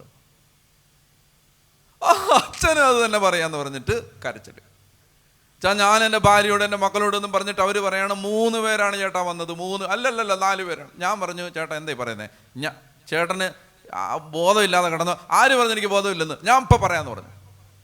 ആദ്യം അച്ഛൻ വന്നു, ഞാൻ പറഞ്ഞു കറക്റ്റ്. രണ്ടാമത് ആദർശ് അച്ഛൻ വന്നു, ഞാൻ പറഞ്ഞു കറക്റ്റ്. മൂന്നാമത് ജോൺ ബോൾ ബ്രദർ വന്നു, ഞാൻ പറഞ്ഞു കറക്റ്റ്. അച്ഛൻ 4ാമത് വന്നതാരാ?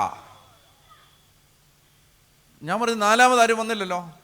കരയുകയാണ്. എന്നിട്ട് അദ്ദേഹം പറയാണ്, അച്ഛാ, അച്ഛനെ പോലെ പൊക്കമുള്ള വലിയൊരാള് 4-മത്, നിങ്ങൾ 3 പേര് ഇറങ്ങിക്കഴിഞ്ഞപ്പോൾ 4-മത് വന്നു. ആ 4-മത്തെ ആൾ എൻ്റെ തലയെ തൊട്ടു.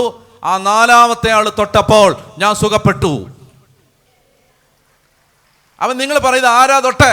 ഈ ഈ ഈ ഈ സുന്ദരൻ ചേട്ടൻ ഇപ്പോഴും വട്ടപ്പാറ ഓട്ടോറിക്ഷ ഓടിച്ച് നടപ്പുണ്ട്. യാതൊരു കുഴപ്പമില്ല. പറഞ്ഞേ ഹല്ലേലൂയ. ഞാനൊരു 2 ആഴ്ച മുമ്പ് ആ വട്ടപ്പാറ ജംഗ്ഷനിൽ എൻ്റെ കൂടെയുള്ള ആളെ ഞാൻ സാധനം വാങ്ങിക്കാൻ വേണ്ടി വിട്ടിട്ട് ഞാൻ കാറിലിരിക്കുമ്പോൾ ഈ സുന്ദരൻ ചേട്ടൻ എന്നെ കൊണ്ട് ഓടി വന്നിട്ട് പറഞ്ഞു, അച്ഛാ, നോമ്പൊക്കെ കഴിഞ്ഞില്ലേ അച്ഛാ, എൻ്റെ വീട്ടിൽ നിന്ന് ഇച്ചിരി ഭക്ഷണം കഴിക്കാനായിട്ട് വരണം, അച്ഛൻ എനിക്ക് കുറച്ച് ഭക്ഷണം തരണം, അച്ഛൻ വരണമെന്ന് പറഞ്ഞിട്ട് ഭയങ്കര റോഡിൽ നിന്ന് ഭയങ്കര കരച്ചിൽ. കാണുന്നവരോടും കേൾക്കുന്നവരോടും എല്ലാം പറയും, യേശു എന്നെ മരണത്തിൽ നിന്ന് രക്ഷിച്ചു, യേശു എന്നെ ഒരു കുഴപ്പമില്ലാതെ, ദൈവത്തിൻ്റെ മഹത്വം, ഒരു കുഴപ്പമില്ലാതെ അതിലെ നടപ്പുണ്ട്. പറഞ്ഞേ ഹല്ലേലൂയാ. എന്നറിയോ, ഈ എഴുതപ്പെട്ട വചനം ചുമ്മാ പറയുന്നതല്ല, ഇത് വെറുതെ പറയുന്നതല്ല, ഇത് ഏറ്റെടുക്കണം. ഹൈന്ദവനായ സുന്ദരൻ അത് ഏറ്റെടുത്തു, അവനിൽ അത് സൗഖ്യമായിട്ട് മാറി. സൗദി അറേബ്യയിൽ മരിക്കാൻ കിടന്ന ചെറുപ്പക്കാരൻ അത് ഏറ്റെടുത്തു, അവനത് സൗഖ്യമായിട്ട് മാറി. ഞാൻ പറയുന്നത് നമ്മൾ എഴുതപ്പെട്ട വചനത്തിൽ വിശ്വസിക്കണം. പറഞ്ഞേ ഹല്ലേലൂയാ, ഹല്ലേലൂയാ. അതാണ് നമ്മൾ വായിക്കുന്ന പ്രഭാഷകനിൽ നമ്മൾ വായിച്ചത്. കർത്താവിൻ്റെ പ്രവൃത്തികൾ എങ്ങനെയാണ് നിർവഹിക്കപ്പെടുന്നത്? ഞാൻ മറന്നുപോയി, നിങ്ങൾ വായിച്ചായിരുന്നോ? കർത്താവിൻ്റെ പ്രവൃത്തികൾ അങ്ങനെ ഇരിക്കും. ഞാൻ പറഞ്ഞാലിത് കർത്താവിൻ്റെ പ്രവൃത്തികൾ വായിക്കുക. പ്രഭാഷകൻ 42:15. പ്രഭാഷകൻ 42:15. ഞാനിപ്പോൾ കർത്താവിൻ്റെ പ്രവൃത്തികളെ അനുസ്മരിക്കുകയും ഞാൻ കണ്ടത് പ്രഘോഷിക്കുകയും ചെയ്യും. ഉറക്കെ വായിക്കാമോ? കർത്താവിൻ്റെ പ്രവൃത്തികൾ വചനം വഴി നിർവഹിക്കപ്പെടുന്നു. ഒരു ദൈവപ്രവൃത്തി ഒരു വ്യക്തിയിൽ, ഒരു കുടുംബത്തിൽ, ഒരു ദേശത്ത് നടക്കുന്നത് വചനത്തിലൂടെയാണ്. അതുകൊണ്ട് വചനത്തിൽ ആഴപ്പെടണം. കയ്യിലിരിക്കുന്ന ബൈബിൾ എടുത്ത് വായിക്കണം. ദൈവവചനത്തിലൂടെ ദൈവം പ്രവർത്തിക്കും. അതുകൊണ്ട് യെശയ്യാ 66 കർത്താവിൻ്റെ ആത്മാവ് ഇങ്ങനെ വെളിപ്പെടുത്തുന്നുണ്ട്. യെശയ്യാ 66:2 ബൈബിളുള്ളവർ ഉറക്കെ വായിച്ചേ. യെശയ്യാ 66:2 വായിക്കാമോ? വായിക്കേ. ആത്മാവിൽ എളിമയും അനുതാപവും ഉണ്ടായി. അതായത് പറയാണ് യെശയ്യാ 66:2, കർത്താവ് അരുളി ചെയ്യുന്നു, ഇവയെല്ലാം എൻ്റെ കരവേലയാണ്, ഇവയെല്ലാം എൻ്റേത് തന്നെ. അടുത്ത വാക്യം, ആത്മാവിൽ എളിമയും അനുതാപവും ഉണ്ടായിരിക്കുകയും എൻ്റെ വചനം കേൾക്കുമ്പോൾ വിറയ്ക്കുകയും ചെയ്യുന്നവനെയാണ് ഞാൻ കടാക്ഷിക്കുന്നത്. അതായത് ദൈവവചനത്തെ കർത്താവ് സംസാരിക്കുന്നത് പോലെ സ്വീകരിക്കുന്നവനിലാണ് ഈ വചനം വെളിപ്പെടാൻ പോകുന്നത്, ഈ വചനം ശക്തിയാവാൻ പോകുന്നത്. അതുകൊണ്ട് കർത്താവിൻ്റെ വചനത്തെ എളിമയോടും അനുതാപത്തോടും സ്വീകരിക്കുകയും എൻ്റെ വചനം കേൾക്കുമ്പോൾ വിറയ്ക്കുകയും ചെയ്യുന്നവനെയാണ് ഞാൻ കടാക്ഷിക്കുന്നത്. എന്നെ നിങ്ങൾ ശ്രദ്ധിച്ചേ, എല്ലാ മേഖലകളിലും അനുഗ്രഹിക്കപ്പെടും. എല്ലാ മേഖലകളിലും അനുഗ്രഹം ഉണ്ടാവും.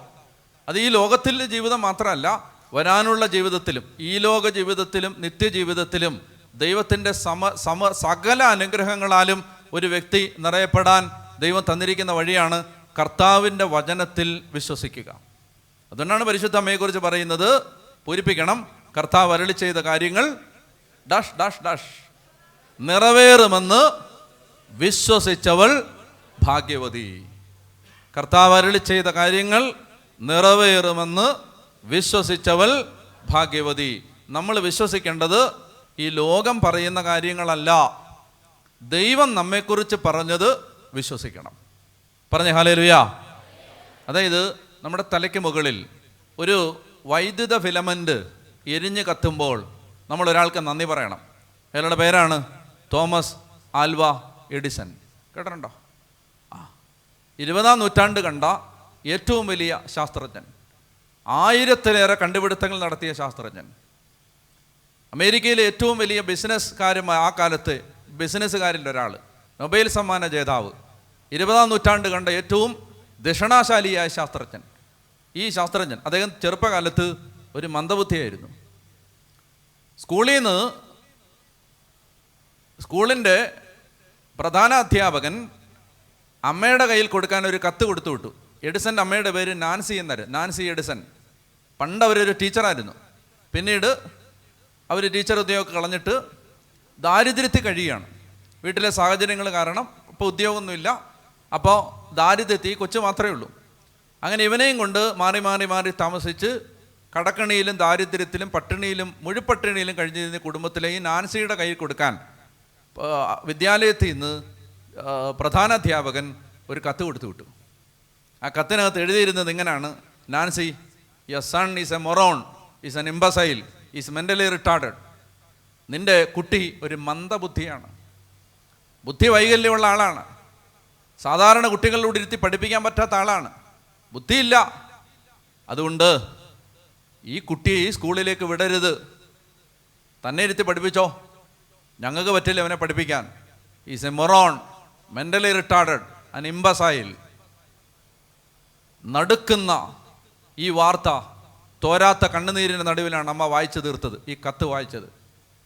ഇങ്ങനെ ഹൃദയത്തിൽ എരിയുന്ന സങ്കടത്തിൻ്റെ തീയുമായി അമ്മ ഈ കത്ത് വായിക്കുമ്പോൾ കൊച്ച് എഡിസൺ അടുത്തിരുന്ന് അമ്മയോട് ചോദിച്ചു, മമ്മ എന്തിനാ കരയുന്നേ?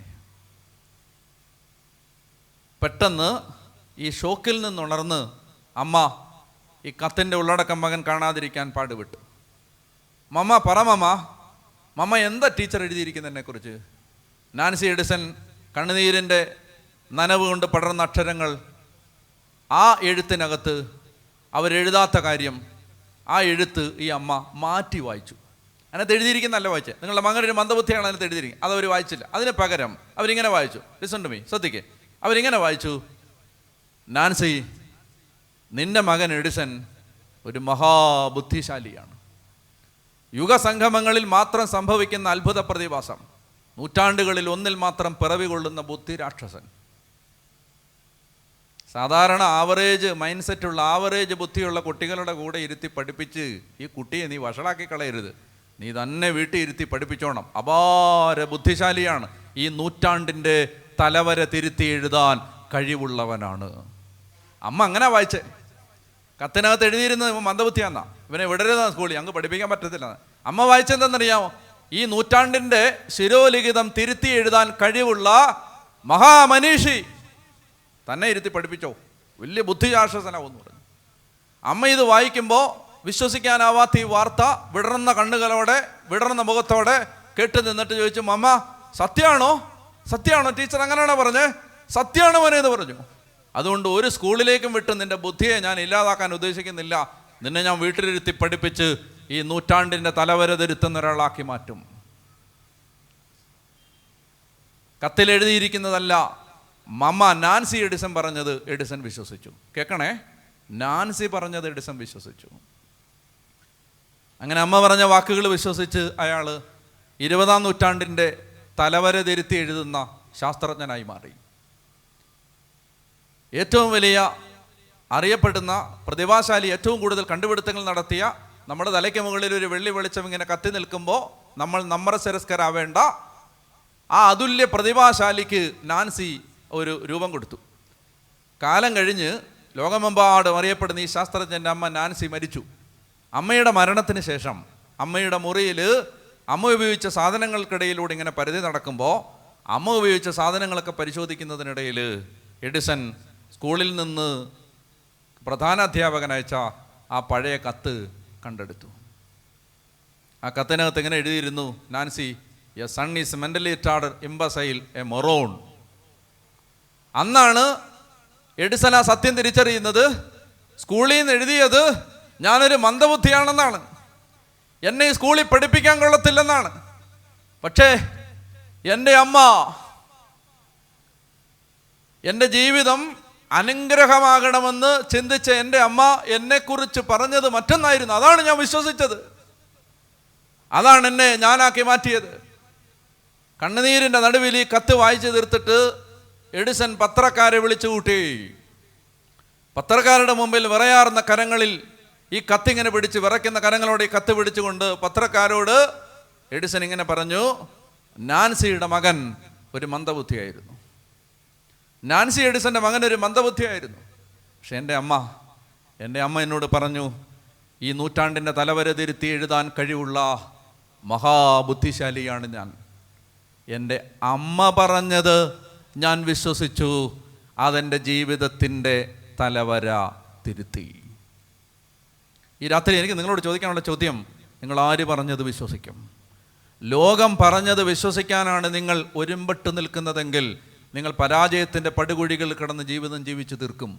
നിങ്ങളെക്കുറിച്ച്, നിങ്ങളെ സ്നേഹിക്കുന്ന, നിങ്ങളുടെ യശസ്സും ഉയർച്ചയും അഭിവൃദ്ധിയും ഐശ്വര്യവും മാത്രം ലക്ഷ്യം വെച്ച് മനോഹരവും മോഹനവുമായ പദ്ധതികൾ നിങ്ങളെക്കുറിച്ച് രൂപപ്പെടുത്തി നശിച്ചു പോകാത്തൊരു വലിയ പദ്ധതി നിങ്ങൾക്ക് വേണ്ടി ഒരുക്കി വെച്ച് നിങ്ങളെ എല്ലാ അർത്ഥത്തിലും ഒരു അനുഗ്രഹമാക്കാൻ കാത്തു നിൽക്കുന്ന സർവശക്തനും പിതാവുമായ ആ ദൈവം നിങ്ങളെക്കുറിച്ച് പറഞ്ഞ കാര്യങ്ങളാണ് ഈ 36,000 വാക്യങ്ങളിലായി 73 ഗ്രന്ഥങ്ങളിലായി നിങ്ങളുടെ കയ്യിൽ വെച്ച് തന്നിരിക്കുന്ന വേദപുസ്തകത്തിലുള്ളത്. നിങ്ങളെക്കുറിച്ച് ദൈവത്തിൻ്റെ കണ്ണ്, ദൈവത്തിൻ്റെ വാക്ക്, ദൈവത്തിൻ്റെ അരുളപ്പാട്, ദൈവം പറഞ്ഞ കാര്യങ്ങൾ നിങ്ങൾ എന്ത് വിശ്വസിക്കും?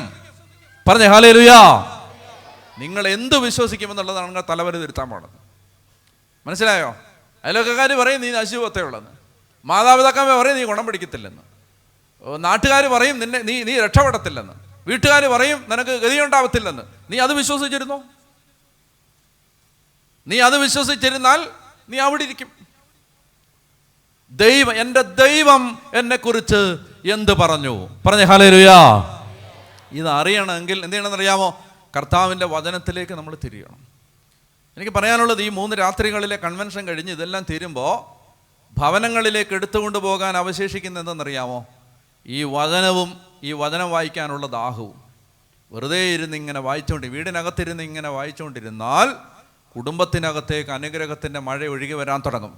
കർത്താവിൻ്റെ ആത്മാവ് അതിശക്തമായ കൃപാവരം. അതായത് യേശയ്യ 59 യേശയ്യ 59 19 വാക്യം എങ്ങനെയാണ്? ഞാൻ വായിക്കാം. യേശയ്യ 59:19 പടിഞ്ഞാറുള്ളവർ കർത്താവിൻ്റെ നാമത്തെയും കിഴക്ക് നിന്നുള്ളവർ അവിടുത്തെ മഹത്വത്തെയും ഭയപ്പെടും. കർത്താവിൻ്റെ കാറ്റിൽ തള്ളി അലച്ചു വരുന്ന പ്രവാഹം പോലെ അവിടുന്ന് വരും. മനസ്സിലായോ? വെറുതെ അല്ല വരുന്നത്. ഇങ്ങനെ ഹന്നാവെള്ളം തളിക്കുന്ന പോലല്ല വരാൻ പോണേ, വെള്ളപ്പൊക്കം വരുന്ന പോലെയാണ് വരാൻ പോണത്. തള്ളി അലച്ചു വരുന്ന ജലപ്രവാഹം പോലെ വരും. എന്നൊക്കെ പറഞ്ഞേ ഹല്ലേലൂയാ. പറഞ്ഞേ ഹല്ലേലൂയാ. അപ്പോൾ ഒന്ന് എഴുന്നേറ്റ് നിന്നേ ഒരു അനുഗ്രഹത്തിന് വേണ്ടി പ്രാർത്ഥിക്കാൻ പോകണം. അതായത് എവിടെയെങ്കിലും ശാപക്കെട്ടുകളെല്ലാം മാറണം. ഇതെല്ലാം മാറുന്ന എവിടെ നിന്നറിയാം? കേൾക്കുന്നുണ്ടോ? അമ്മ കേൾക്കണം. എന്താണെന്നറിയാം? എല്ലാ ശാപക്കെട്ടുകളും മാറുന്ന എവിടെ നിന്നറിയാം? അത് നമ്മുടെ ഹൃദയത്തിനകത്താണ്. ഈ ഹൃദയത്തിനകത്ത് കർത്താവിലുള്ള അചഞ്ചലമായ വിശ്വാസം രൂപപ്പെടണം. എൻ്റെ ദൈവം എൻ്റെ കൂടെയുണ്ട് എന്ന് ജെറമ്യ 20:11 വീരയോദ്ധാവിനെ പോലെ കർത്താവ് എൻ്റെ വലത് ഭാഗത്തുണ്ട്. വിശ്വസിക്കണം. ഇത് വചനത്തിൽ, അതായത് പേടിക്കുകയേ ചെയ്യരുത്. ആത്മഹത്യ ദൈവമക്കളുടെ ജീവിതത്തിൽ കേട്ടുകേൾവി പോലും ഉണ്ടാവാൻ പാടില്ല. അതായത് ഒരു പ്രതിസന്ധിയിലും നമ്മൾ തളരില്ല. 3-ാം സങ്കീർത്തനത്തിൽ ദാവീദ് പറയുന്നുണ്ട്, ഒരു സൈന്യം തന്നെ എനിക്കെതിരെ പാളയമടിച്ചാലും എൻ്റെ ഹൃദയം ഭയം അറിയില്ല. ഒരു സൈന്യം തന്നെ എനിക്കെതിരെ പാളയമടിച്ചാലും എൻ്റെ ഹൃദയം ഭയം അറിയത്തില്ല. കാരണം എന്നറിയാം, നമ്മൾ ആശ്രയിക്കുന്നത് സർവശക്തനായ, അങ്ങനെയല്ലേ നമ്മൾ പറയുന്നത്. 3 വാക്ക് ഞാൻ എൻ്റെ പ്രയർ റൂമിൽ എഴുതി വെച്ചിട്ടുണ്ട്. 3 വാക്ക് എന്താണെന്നറിയാം? സർവാധിപൻ, സർവശക്തൻ, അത്യുന്നതൻ. ഈ 3 വാക്ക് മതി ജീവിക്കാൻ. സർവാധിപൻ, സർവശക്തൻ, അത്യുന്നതൻ. ഞാൻ ആരാധിക്കുന്ന ദൈവം സർവാധിപൻ, സർവശക്തൻ, അത്യുന്നതൻ. വിശ്വസിക്ക്. കർത്താവിന് പ്രിയപ്പെട്ട മക്കളാണ്. ദൈവം തിരഞ്ഞെടുത്തവരാണ്. കർത്താവിൻ്റെ നാമത്തിൽ മാമോദീസ സ്വീകരിച്ചവരാണ്. യേശുവിൻ്റെ രക്തത്താൽ മുദ്രയിടപ്പെട്ടവരാണ്. യേശുവിൻ്റെ ശരീരരക്തങ്ങൾ സ്വീകരിക്കുന്നവരാണ്. മാമോദീസ വെള്ളം തലയിൽ വീണവരാണ്. ത്രിയേക ദൈവത്തിൻ്റെ ഒരിക്കലും മായാത്ത മുദ്ര ആത്മാവിൽ പതിക്കപ്പെട്ടവരാണ്. ഒരിക്കലും മായ്ക്കാനാവാത്ത മുദ്ര, ഒരു പിശാചിനും മായ്ക്കാനാവാത്ത മുദ്ര ഹൃദയത്തിൽ പതിക്കപ്പെട്ട യേശു കുഞ്ഞാട് തൻ്റെ രക്തത്താൽ വീണ്ടെടുത്ത മക്കളാണ്. അതായത് ഒരു ശക്തിക്കും നമ്മളെ താഴോട്ട് കൊണ്ടുപോകാൻ പറ്റാത്ത വിധം ദൈവം കൈവെള്ളയിലെടുത്ത് കൊണ്ട് നടക്കുന്ന മക്കളാണ്. ബലഹീനതകൾ, പരാജയങ്ങൾ, കുറവുകളൊന്നും പരിഗണിക്കേണ്ട. അജ്ഞതയുടെ കാലഘട്ടങ്ങളെ ദൈവം പരിഗണിക്കുന്നില്ല. അറിവില്ലാത്ത കാലത്തെ ദൈവം കണക്കിലെടുക്കുന്നില്ല. ഇന്ന് തെറ്റുണ്ടെങ്കിൽ അനുദപിക്കണം, തെറ്റുണ്ടെങ്കിൽ തിരുത്തണം, കുറവുണ്ടെങ്കിൽ സമ്മതിക്കണം, ദൈവസന്നിധിയിൽ ഏറ്റുപറയണം, കർത്താവിൽ ആശ്രയിക്കണം, അടപടലം അവൻ്റെ കാൽപാദങ്ങളിൽ കെട്ടിപ്പിടിച്ച് കിടക്കണം. ദൈവം ഒരിക്കലും തള്ളിക്കളയത്തില്ല. കർത്താവ് പറഞ്ഞിട്ടുണ്ട്, എൻ്റെ അടുത്തേക്ക് വരുന്ന ഒരുവനെയും ഞാൻ തള്ളിക്കളയില്ല. എൻ്റെ കയ്യിൽ നിന്ന് ആരും അവരെ പിടിച്ചെടുക്കുകയില്ല. പറഞ്ഞേ ഹല്ലേലൂയാ.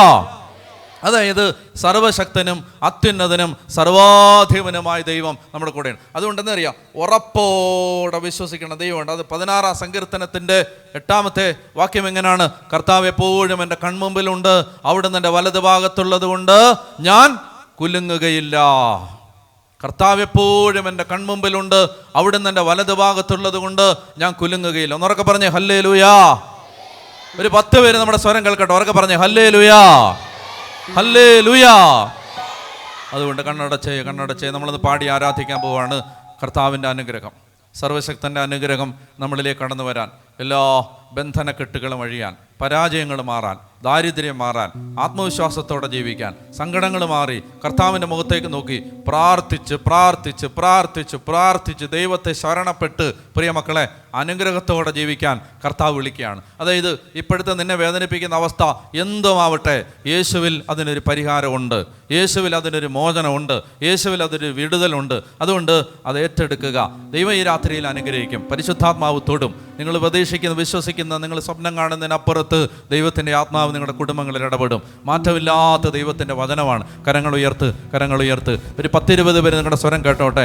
ലജ്ജിക്കരുത്, നാണിക്കരുത്, അപമാനം വിചാരിക്കരുത്, ദൈവത്തെ ഏറ്റുപറയുന്നതിന് മടി കാണിക്കരുത്, ദൈവത്തെ ആരാധിക്കുന്നതിന് മടി കാണിക്കരുത്. വിശ്വസിച്ചേറ്റ് പറഞ്ഞ് പ്രാർത്ഥിക്ക്. ആരെയും ശ്രദ്ധിക്കണ്ട, ആരെയും നോക്കണ്ട. വിശ്വസിച്ചേറ്റ് പറഞ്ഞ് സ്തുതിക്ക്. കർത്താവേ, നിന്റെ ശക്തി വ്യാപരിക്കണമേ, നിന്റെ ശക്തി വ്യാപരിക്കണമേ, നിന്റെ ശക്തി വ്യാപരിക്കണമേ. Hallelujah, hallelujah, hallelujah, hallelujah. ആകാശത്തിന്റെയും ഭൂമിയുടെയും നാഥനായ പിതാവേ, അവിടുത്തെ നാമത്തിൽ പ്രാർത്ഥിക്കുന്നു.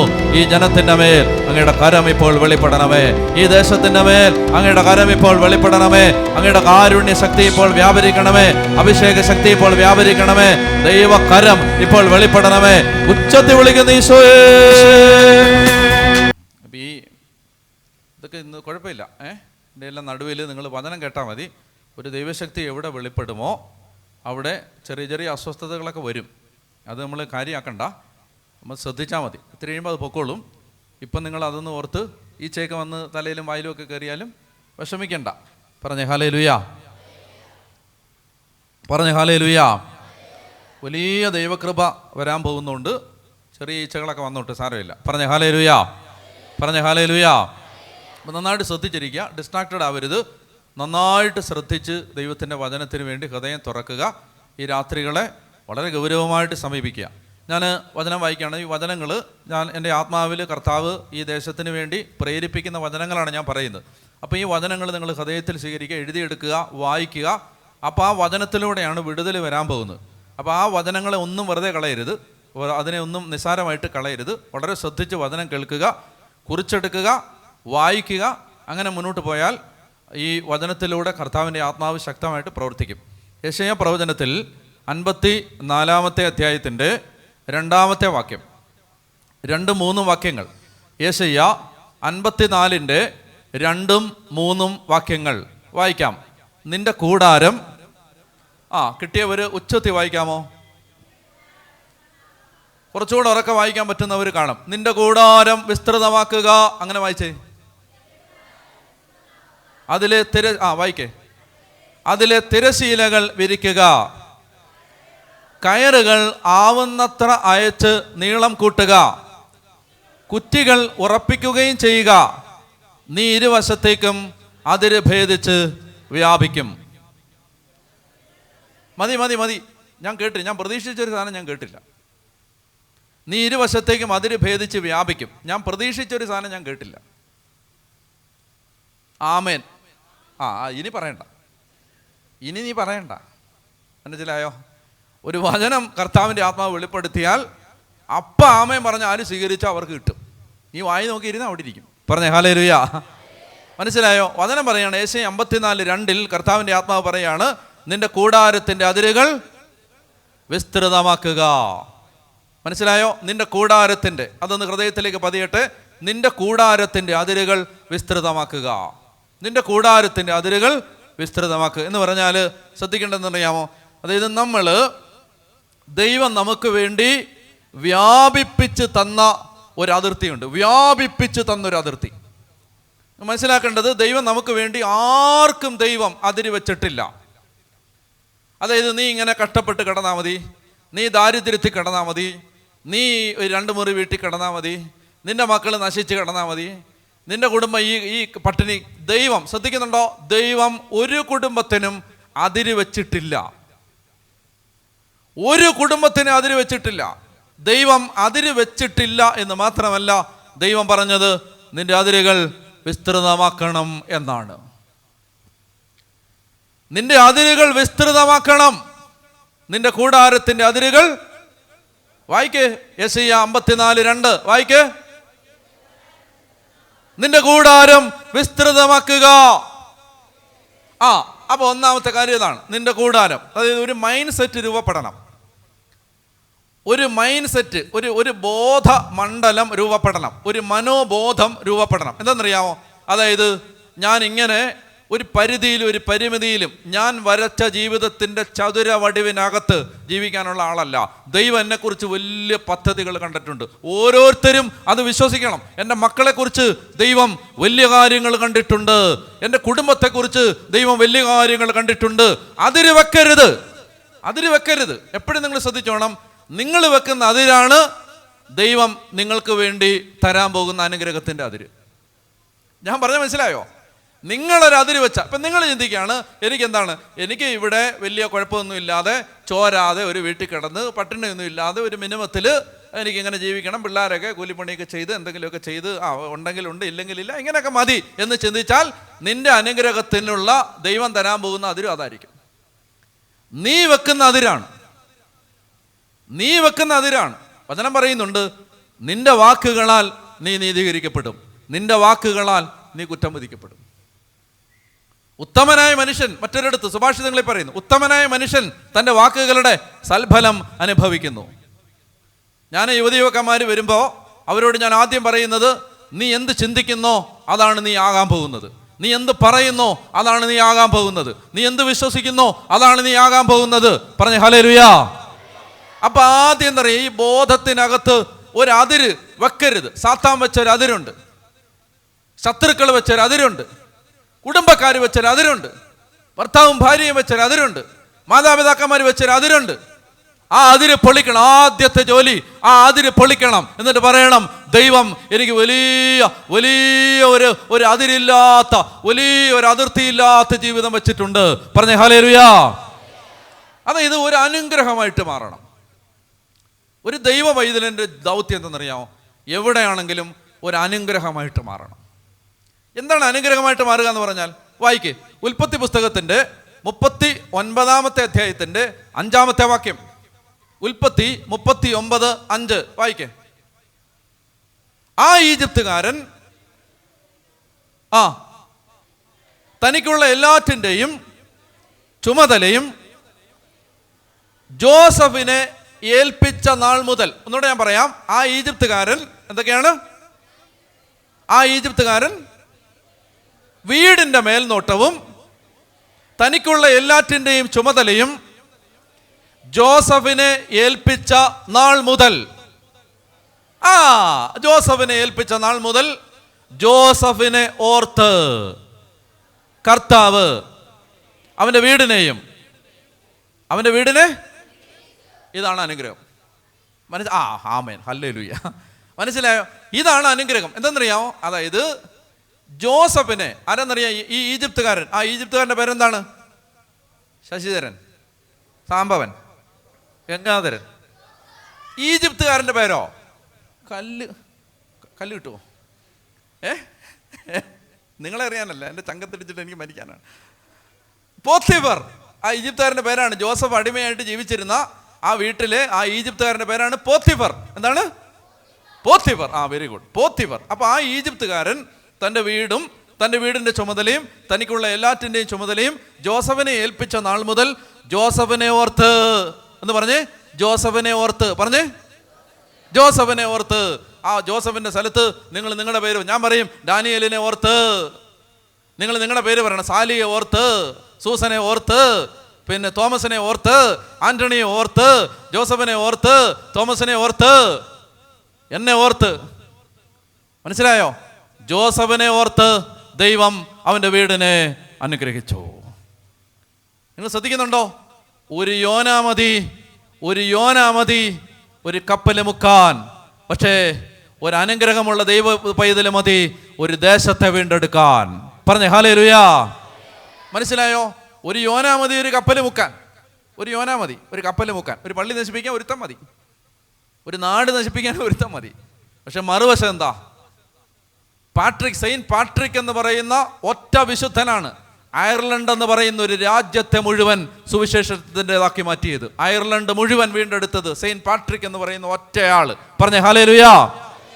മനസ്സിലാവുന്നുണ്ടോ? അതായത് നമ്മളെ ഓർത്ത് ദൈവം നമ്മൾ നിൽക്കുന്ന മണ്ണിനെ അനുഗ്രഹിക്കണം. ഇനി നിങ്ങൾ വിചാരിക്കും ഇത് കുറച്ചു പേർക്ക് മാത്രം തീരെഴുതി കിട്ടിയ വിശേഷപ്പെട്ട അധികാരമാണെന്ന്. അല്ല. ഇത് നിങ്ങൾ എന്ത് മനസ്സിലാക്കണം? നോൺ വെജ് കഴിക്കണ്ടെന്ന് തീരുമാനിച്ചിരിക്കുകയാണ്. പക്ഷെ വായി നോൺ വെജ് ഒന്ന് കയറുകയാണ്. അപ്പോൾ എന്താണ് ഈ ശ്രദ്ധിക്കേണ്ടത്? കേൾക്കുന്നുണ്ടോ? നിങ്ങളെ ഓർത്ത് ദൈവം അനുഗ്രഹിക്കും. അപ്പോൾ ഈ അനുഗ്രഹം എന്ന് പറയുന്നത് കുറച്ചു പേർക്ക് വേണ്ടി മാത്രം തീരെഴുതി കൊടുത്തിരിക്കുന്ന സാധനമല്ല. നിങ്ങൾ വിചാരിക്കും കുറേ പേർക്ക് മാത്രം, ഒരു അൽഫോൻസാമയ്ക്ക്, ഒരു അന്തോണീസിന്, ഒരു ഗീവർഗീസിന്, ഒരു സെബസ്ത്യാനുസിന് മാത്രം റിസർവ് ചെയ്യപ്പെട്ട അനുഗ്രഹം. നോ, എല്ലാവർക്കും. പറഞ്ഞു ഹല്ലേലൂയാ. അതായത് ഞാൻ സത്യസന്ധമായിട്ടൊരു ചോദ്യം ചോദിക്കട്ടെ. നിങ്ങൾ സത്യസന്ധമായിട്ട് ഉത്തരം പറയണം. നിങ്ങൾ ആരെ നോക്കി ദുരഭിമാനം വിചാരിച്ച് മറുപടി പറയാതിരിക്കരുത്. സത്യസന്ധമായിട്ട് ഉത്തരം പറഞ്ഞാൽ ഇന്ന് രാത്രി അതിൻ്റെ മേൽ ഒരു ദൈവ പ്രവൃത്തി വരും. സത്യസന്ധമായിട്ട് പറയണം. എന്താണെന്നറിയാമോ? ഞാൻ ചോദിക്കുകയാണ്, എല്ലാവരും കണ്ണടച്ചോ? എന്നിട്ട് ആരും നോക്കണ്ട. കള്ളന്മാരും കള്ളിമാരും ആര് നോക്കിയാലും അവരുടെ തലയിൽ ഈച്ച വന്നിരിക്കാൻ ഞാൻ പ്രാർത്ഥിക്കും. അതായത് ഇങ്ങോട്ട് നോക്കണം. അതായത് കണ്ണടച്ചോണം. ഞാൻ ചോദിക്കുന്ന ചോദ്യത്തിന് അതായത് ഞാൻ വിചാരിക്കുകയാണ് എൻ്റെ കുടുംബത്തിൻ്റെ മേൽ ഒരു ശാപമുണ്ട്, ഞാൻ എന്നെ ചെയ്താലും രക്ഷപ്പെടുന്നില്ല, എനിക്കൊരു മെച്ചം ഉണ്ടാവുന്നില്ല എന്ന് ചിന്തിക്കുന്ന ആളുകളുണ്ടെങ്കിൽ തീർച്ചയായിട്ടും ഉണ്ടെന്ന് എനിക്കറിയാം. ഉണ്ടെങ്കിൽ സത്യസന്ധമായിട്ട് എളിമയോടൊന്ന് കൈവക്കിക്കേ. ഇന്ന് ദൈവം പ്രവർത്തിക്കും. കൈവക്കിക്കേ. അതിനെ ഒന്ന് കൈയാത്തിട്ടേ. പറഞ്ഞേ ഹല്ലേലൂയാ. ശ്രദ്ധിച്ചോണം. ദൈവം പറയുകയാണ്. ശ്രദ്ധിക്കണം. ദൈവം പറയുകയാണ്. വായിക്കാം. ഗലാത്യ ലേഖനത്തിൻ്റെ 3-ാം അധ്യായത്തിൻ്റെ 3-ാം അധ്യായത്തിൻ്റെ ഗലാത്യ ലേഖനത്തെ 3-ാം അധ്യായം എടുത്തേ, വാക്യം പറയാം. ഗലാത്യ ലേഖനം 3-ാം അധ്യായം 3-ാം അധ്യായത്തിൻ്റെ 13-14 വാക്യങ്ങൾ. ഗലാത്യ ലേഖനം 3-ാം അധ്യായത്തിൻ്റെ 13-14 വാക്യങ്ങൾ എടുക്കാം. വായിച്ചോ. ഇത് ബോംബാണ് ഈ വചനം. വായിച്ചോ. ക്രിസ്തു നമ്മെ പ്രതി ശപിക്കപ്പെട്ടവനായി തീർന്നുകൊണ്ട്. അത്രയും നിർത്ത്. ക്രിസ്തു പതിയണം. ഇങ്ങ അബോധത്തിന്റെ അടരുകൾ കടിയിൽ പതിയണം. മനസ്സിലായി? ഒരിക്കലും മായാത്ത ചുരിക കുത്തുകൊണ്ട് എഴുതി വെക്കണം. ഒരിക്കലും മായരുത്. അകത്തെഴുതണം. ഒരിക്കലും മായരുത്. എന്താണ്? ക്രിസ്തു നമ്മെ എന്നുള്ളിടത്ത് എന്നെ എന്ന് പറ. ക്രിസ്തു എന്നെ പ്രതി ശപിക്കപ്പെട്ടവനായി തീർന്നുകൊണ്ട്. ക്രിസ്തു എന്നെ പ്രതി ശപിക്കപ്പെട്ടവനായി തീർന്നുകൊണ്ട് നിയമത്തിൻ്റെ ശാപത്തിൽ നിന്ന് എന്നെ രക്ഷിച്ചു. രക്ഷിക്കും എന്നല്ല, രക്ഷിച്ചു. ആമേൻ. ഹല്ലേലൂയ. അത് ഇങ്ങോട്ട് നോക്കിയോ, എന്നെ നോക്കിയോ. ക്രിസ്തു, അതായത് ഒരു ദൈവ പൈതൽ വിശ്വസിക്കേണ്ട എന്താണെന്നറിയാമോ? എന്ത് തലമുറയുടെ ശാപം നിങ്ങളുടെ തലയിൽ വന്നിട്ടുണ്ടെങ്കിലും, നിങ്ങളുടെ കുടുംബത്തിൽ മാതാപിതാക്കളോ പൂർവികരോ ഒക്കെ വലിയ കൊടും ക്രൂരകൃത്യങ്ങൾ ചെയ്തിട്ടുണ്ടെങ്കിലും, ഒരുപാട് പേരുടെ കണ്ണുനീര് വീണ് നിങ്ങൾ മാമോദീസ എന്ന കൂദാശയിലൂടെ യേശു ക്രിസ്തുവിനെ രക്ഷകനും നാഥനുമായി സ്വീകരിക്കുമ്പോൾ മനസ്സിലായി, ആദ്യം രൂപപ്പെടുത്തേണ്ടത് ഈ തലയ്ക്കകത്താണ്. ഈ ബോധ്യങ്ങൾ നിറയണം. ഈ അറിവിൽ നിന്നാണ് വിടുതലുണ്ടാവുന്നത്. ഈശോ പറഞ്ഞില്ലേ, നിങ്ങൾ സത്യം അറിയുകയും കള്ളക്കഥകൾ മെനഞ്ഞ സാത്താൻ നമ്മളെ കെട്ടിയിട്ടിരിക്കുകയാണ്. സത്യം, വചനത്തിൻ്റെ സത്യം വെളിപ്പെട്ട് കിട്ടിയാലേ കെട്ടുപൊട്ടിപ്പോത്തുള്ളൂ. അതുകൊണ്ട് എന്താ അറിയാം, ഒരു അവബോധം ഹൃദയത്തിൽ രൂപപ്പെടണം. എന്താണ്? ക്രിസ്തു എന്നെ പ്രതി ശപിക്കപ്പെട്ടവനായി തീർന്നുകൊണ്ട് നിയമത്തിൻ്റെ ശാപത്തിൽ നിന്ന് എന്നെ രക്ഷിച്ചു. അപ്പോൾ ഒന്ന് സാവകാശം, വെപ്രാളപ്പെട്ടെന്ന് പോകണ്ട, സാവകാശം ഇതൊന്ന് മനസ്സിൻ്റെ അടിയിലേക്ക് ഒന്ന് വിശ്വസിക്കാൻ ശ്രമിക്കുക. എന്താണ്? യേശു എന്നെ പ്രതി ശപിക്കപ്പെട്ടവനായി തീർന്നുകൊണ്ട് നിയമത്തിൻ്റെ ശാപത്തിൽ നിന്ന് എന്നെ രക്ഷിച്ചു. അതായത് സകല ശാപങ്ങളിൽ നിന്നും യേശു എന്നെ രക്ഷിക്കും എന്നല്ല വചനം, രക്ഷിച്ചു എന്നാണ്. രക്ഷിച്ചു. ഇതൊരു ദൈവ പൈതല്.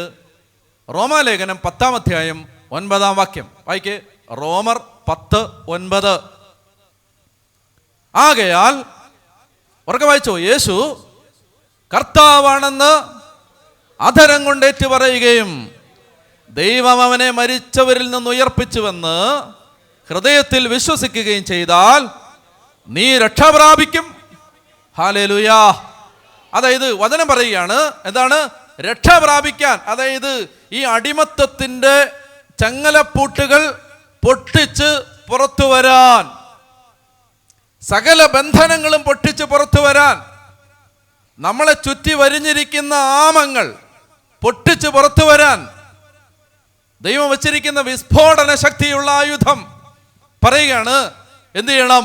കർത്താവ് നമുക്ക് വേണ്ടി ചെയ്തത് ഹൃദയത്തിൽ വിശ്വസിക്കണം, അധരം കൊണ്ട് പ്രഖ്യാപിക്കണം. ഹല്ലേലൂയ. മനസ്സിലാവുന്നുണ്ടോ? ഹൃദയത്തിൽ വിശ്വസിക്കണം, അധരം കൊണ്ട് പ്രഖ്യാപിക്കണം, ഏറ്റുപറയണം. ഹൃദയത്തിൽ വിശ്വസിക്കണം, അധരം കൊണ്ട്. ഒന്നാമത്തെ ഹൃദയത്തിൽ വിശ്വസിക്കണം. ഹൃദയത്തിൽ വിശ്വസിക്കാനുള്ളൊരു കാര്യമാണ് ഗലാത്യർ 3 വായിച്ചത്. 3:13 ക്രിസ്തു നമ്മെ പ്രതി ശപിക്കപ്പെട്ടവനായി തീർന്നുകൊണ്ട് ശാപത്തിൽ നിന്ന് എന്നെ രക്ഷിച്ചു. രക്ഷിക്കുമെന്നല്ല, രക്ഷിച്ചു. ഹല്ലേലൂയ. എന്നെ കർത്താവ് രക്ഷിച്ചു. എന്നെ കർത്താവ് രക്ഷിച്ചു. I am redeemed, I am saved, I am delivered. ഞാൻ മോചിപ്പിക്കപ്പെട്ടു എന്നാണ്. മോചിപ്പിക്കപ്പെട്ടു. അതാണ് അപ്പോസ്തലൻ പറയുന്നത്, മരണമേ നിന്റെ ദംശനം എവിടെ? ഞാൻ മോചിപ്പിക്കപ്പെട്ടു.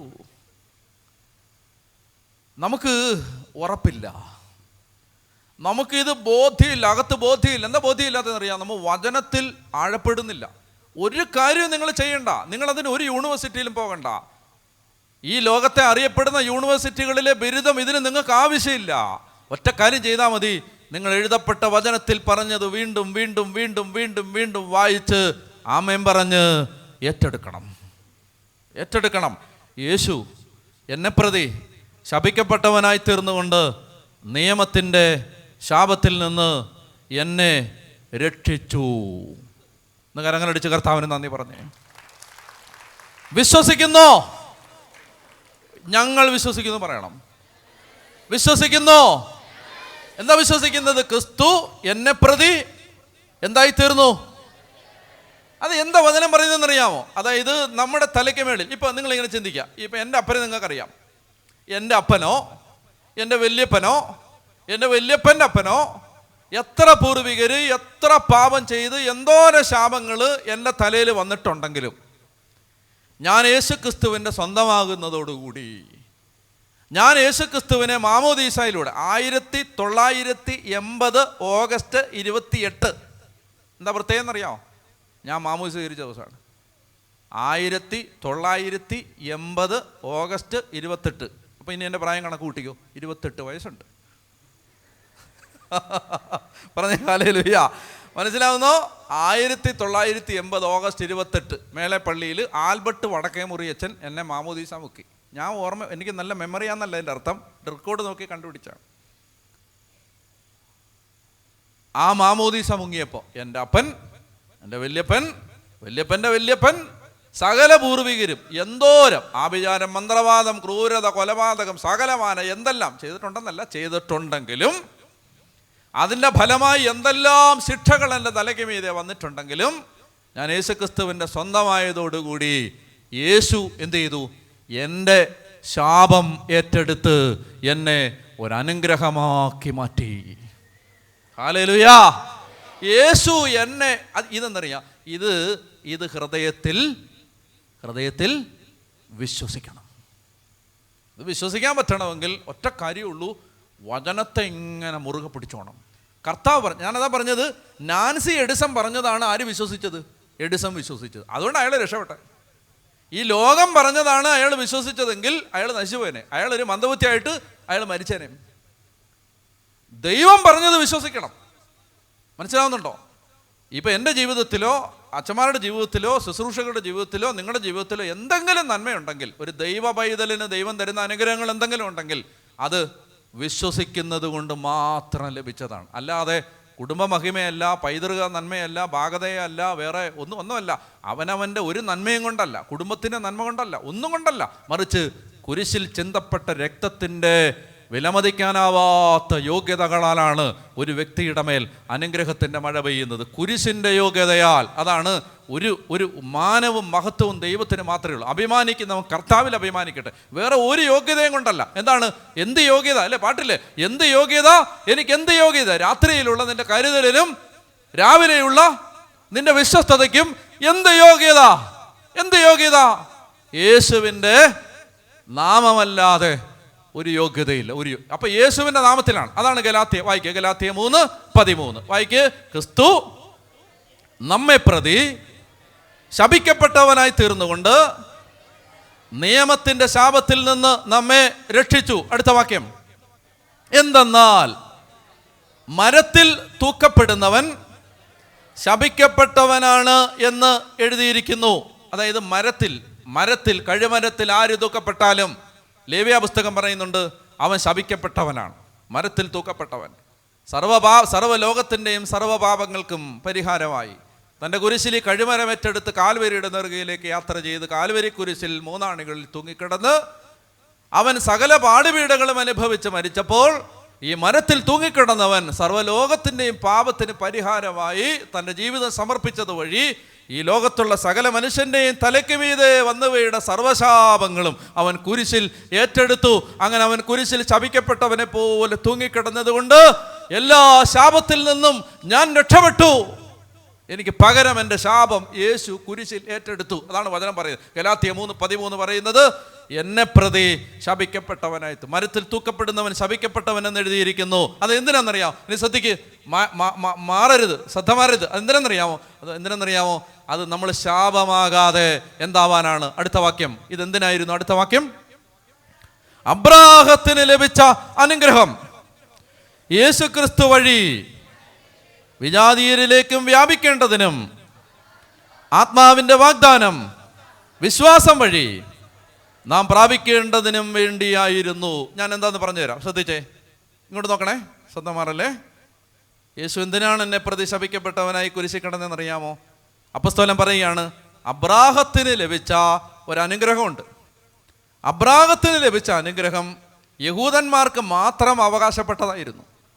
അബ്രാഹത്തിൻ്റെ സന്തതി പരമ്പരകളായ യഹൂദന്മാർക്ക് മാത്രം അവകാശപ്പെട്ടിരുന്ന അബ്രാഹത്തിന് ലഭിച്ചൊരു അനുഗ്രഹമുണ്ട്. എന്താണ് അബ്രാഹത്തിന് ലഭിച്ച അനുഗ്രഹം?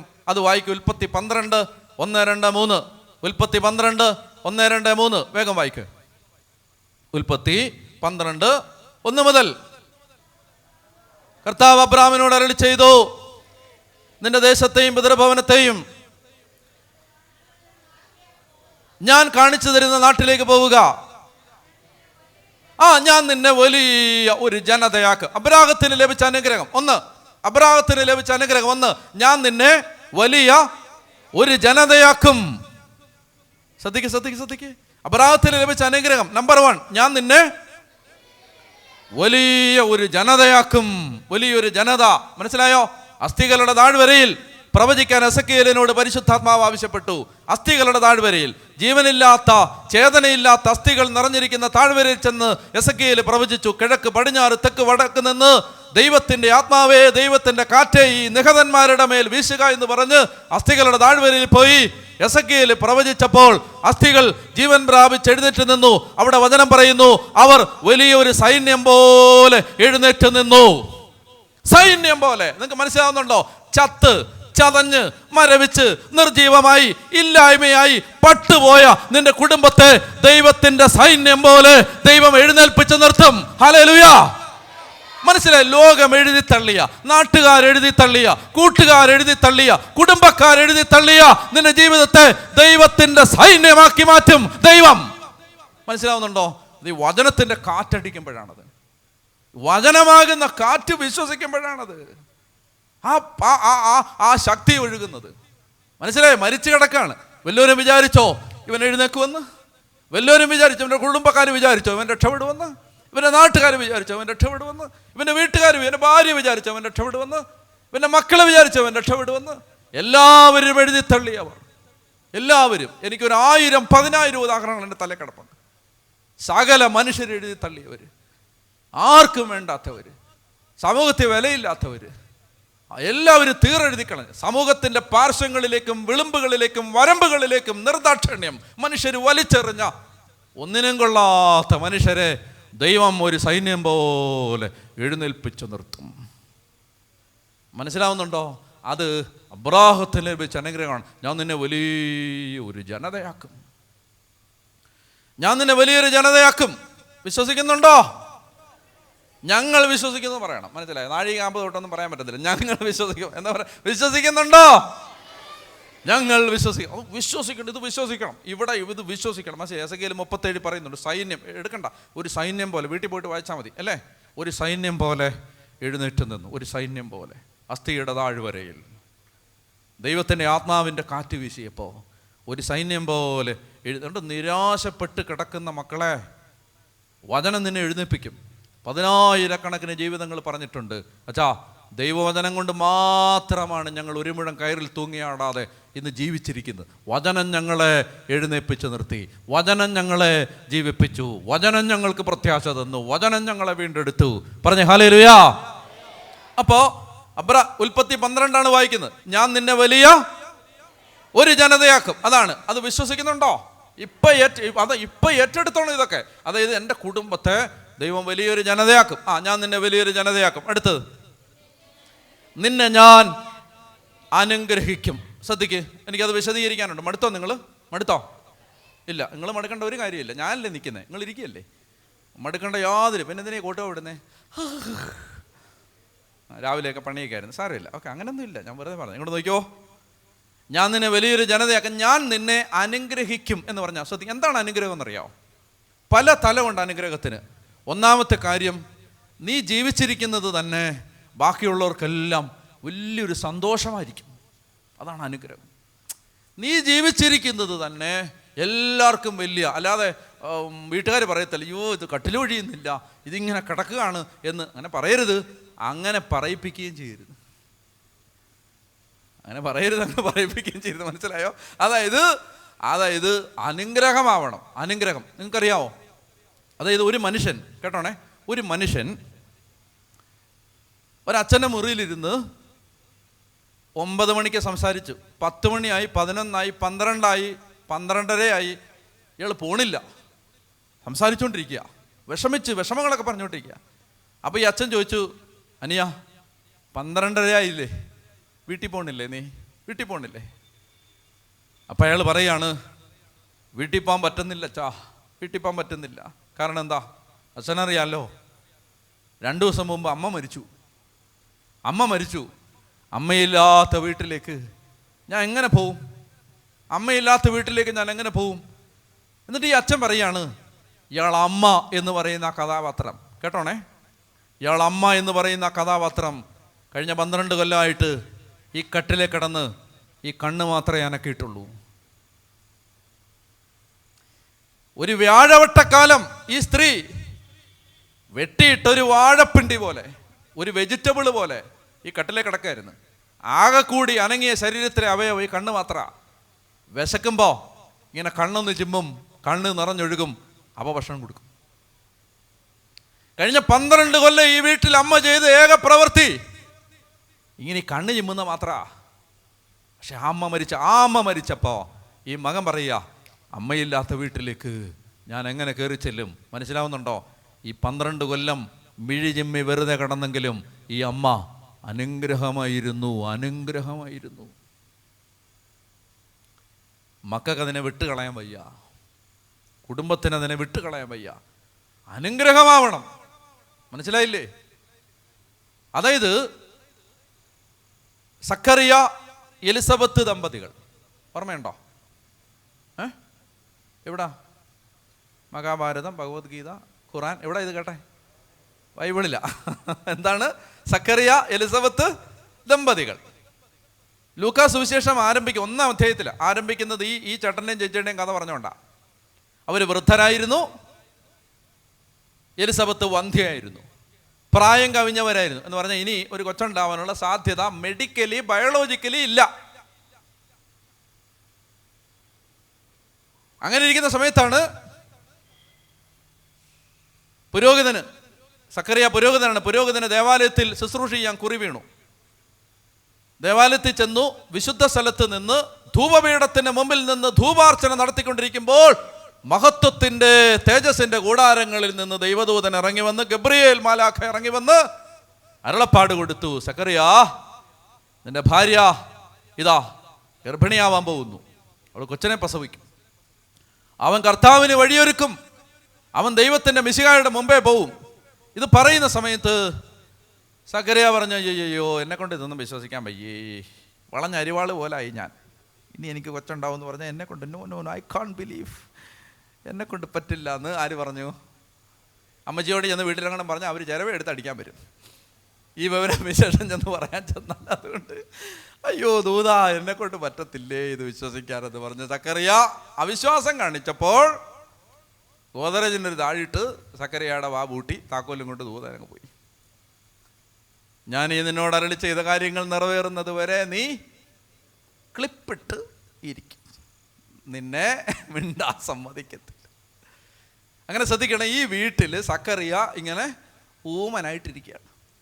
ഈ ചേച്ചിമാർക്ക് ഒരു സ്വഭാവം ഉണ്ടെന്നറിയാം, കൊള്ളിച്ച് വർത്താനം പറയും. നിങ്ങളില്ല, ഉഗാണ്ടയിലുള്ള ചേച്ചിമാർ കൊള്ളിച്ച് വർത്താനം പറയും.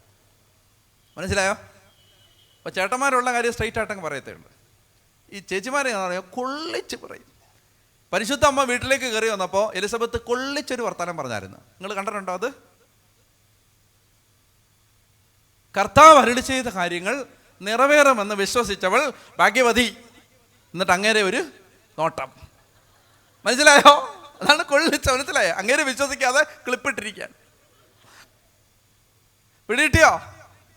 കൊള്ളിച്ച് വർത്താനം. കർത്താവ് അരുളി ചെയ്ത കാര്യങ്ങൾ നിറവേറും. ആളൊരു പോത്തന്നിരിക്കുന്നു. എന്തിനാണ്? ഇവനെ കൊണ്ട് ഇത് വിശ്വസിക്കാതാണ് മിണ്ടാതെ ഊമയായിട്ട് ഒരു വകയിൽ ഒരു ചോറ് വേണോ ബീക്കറി വേണോ എന്താ ചോദിച്ചാലും ഇങ്ങനെ മിണ്ടാതിരിക്കുക.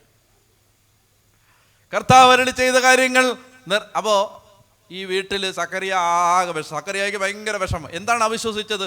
അതായത് എൻ്റെ ഭാര്യ ഗർഭം ധരിച്ച് ഒരു കുഞ്ഞിന് ജന്മം നൽകും എന്ന് ഇവൾ ഗർഭിണിയാവും, ഒരു കുഞ്ഞിനെ പ്രസവിക്കുമെന്ന് പറഞ്ഞപ്പോൾ സക്കറിയ, കേൾക്കണേ വർത്താനം പറയല്ലേ, ഇങ്ങനെ പറഞ്ഞപ്പോൾ സക്കറിയ എന്ത് ചെയ്തു? അവിശ്വസിച്ചു. ശ്രദ്ധിച്ചേ, അവിശ്വസിച്ചിട്ട് വല്ല ഉഗാണ്ടയിലും പോയാൽ കുഴപ്പമില്ലായിരുന്നു. ഈ വീട്ടിൽ തന്നെ അല്ലേ ഇരിപ്പ്. ഓരോ ദിവസം ഓരോ മാസം കഴിയുന്നവരും അമ്മച്ചിയുടെ വയറിങ്ങനെ വീർത്ത് വരിക. ഇത് കാണുമ്പോഴെല്ലാം സക്കറിയായിക്ക് സങ്കടം. ദൈവമേ, ഇതാണല്ലോ ഞാൻ അവിശ്വസിച്ച്. അവർക്ക് ഗ്യാസ് കയറി വയറ് വീർത്തല്ലല്ലോ, അവർ ഗർഭിണിയായി. മനസ്സിലായോ? അവർ ഗ്യാസ് കയറി വയറ് വീർത്തല്ല, അവർ ഗർഭിണിയായി. ഇത് കണ്ടിട്ട് ഓരോ മാസം കഴിയുന്നവരും ചേച്ചിയുടെ വയറ് അമ്മച്ചിയുടെ വയറ് കൂടി വരികയാണ്. അപ്പോൾ ഇത് കാണുമ്പോഴെല്ലാം സക്കറിയായിക്ക് സങ്കടം. അയ്യോ ഇതാണല്ലോ ഞാൻ അവിശ്വസിച്ചത്. സക്കറിയയുടെ സങ്കടം അത്. കേൾക്കണേ,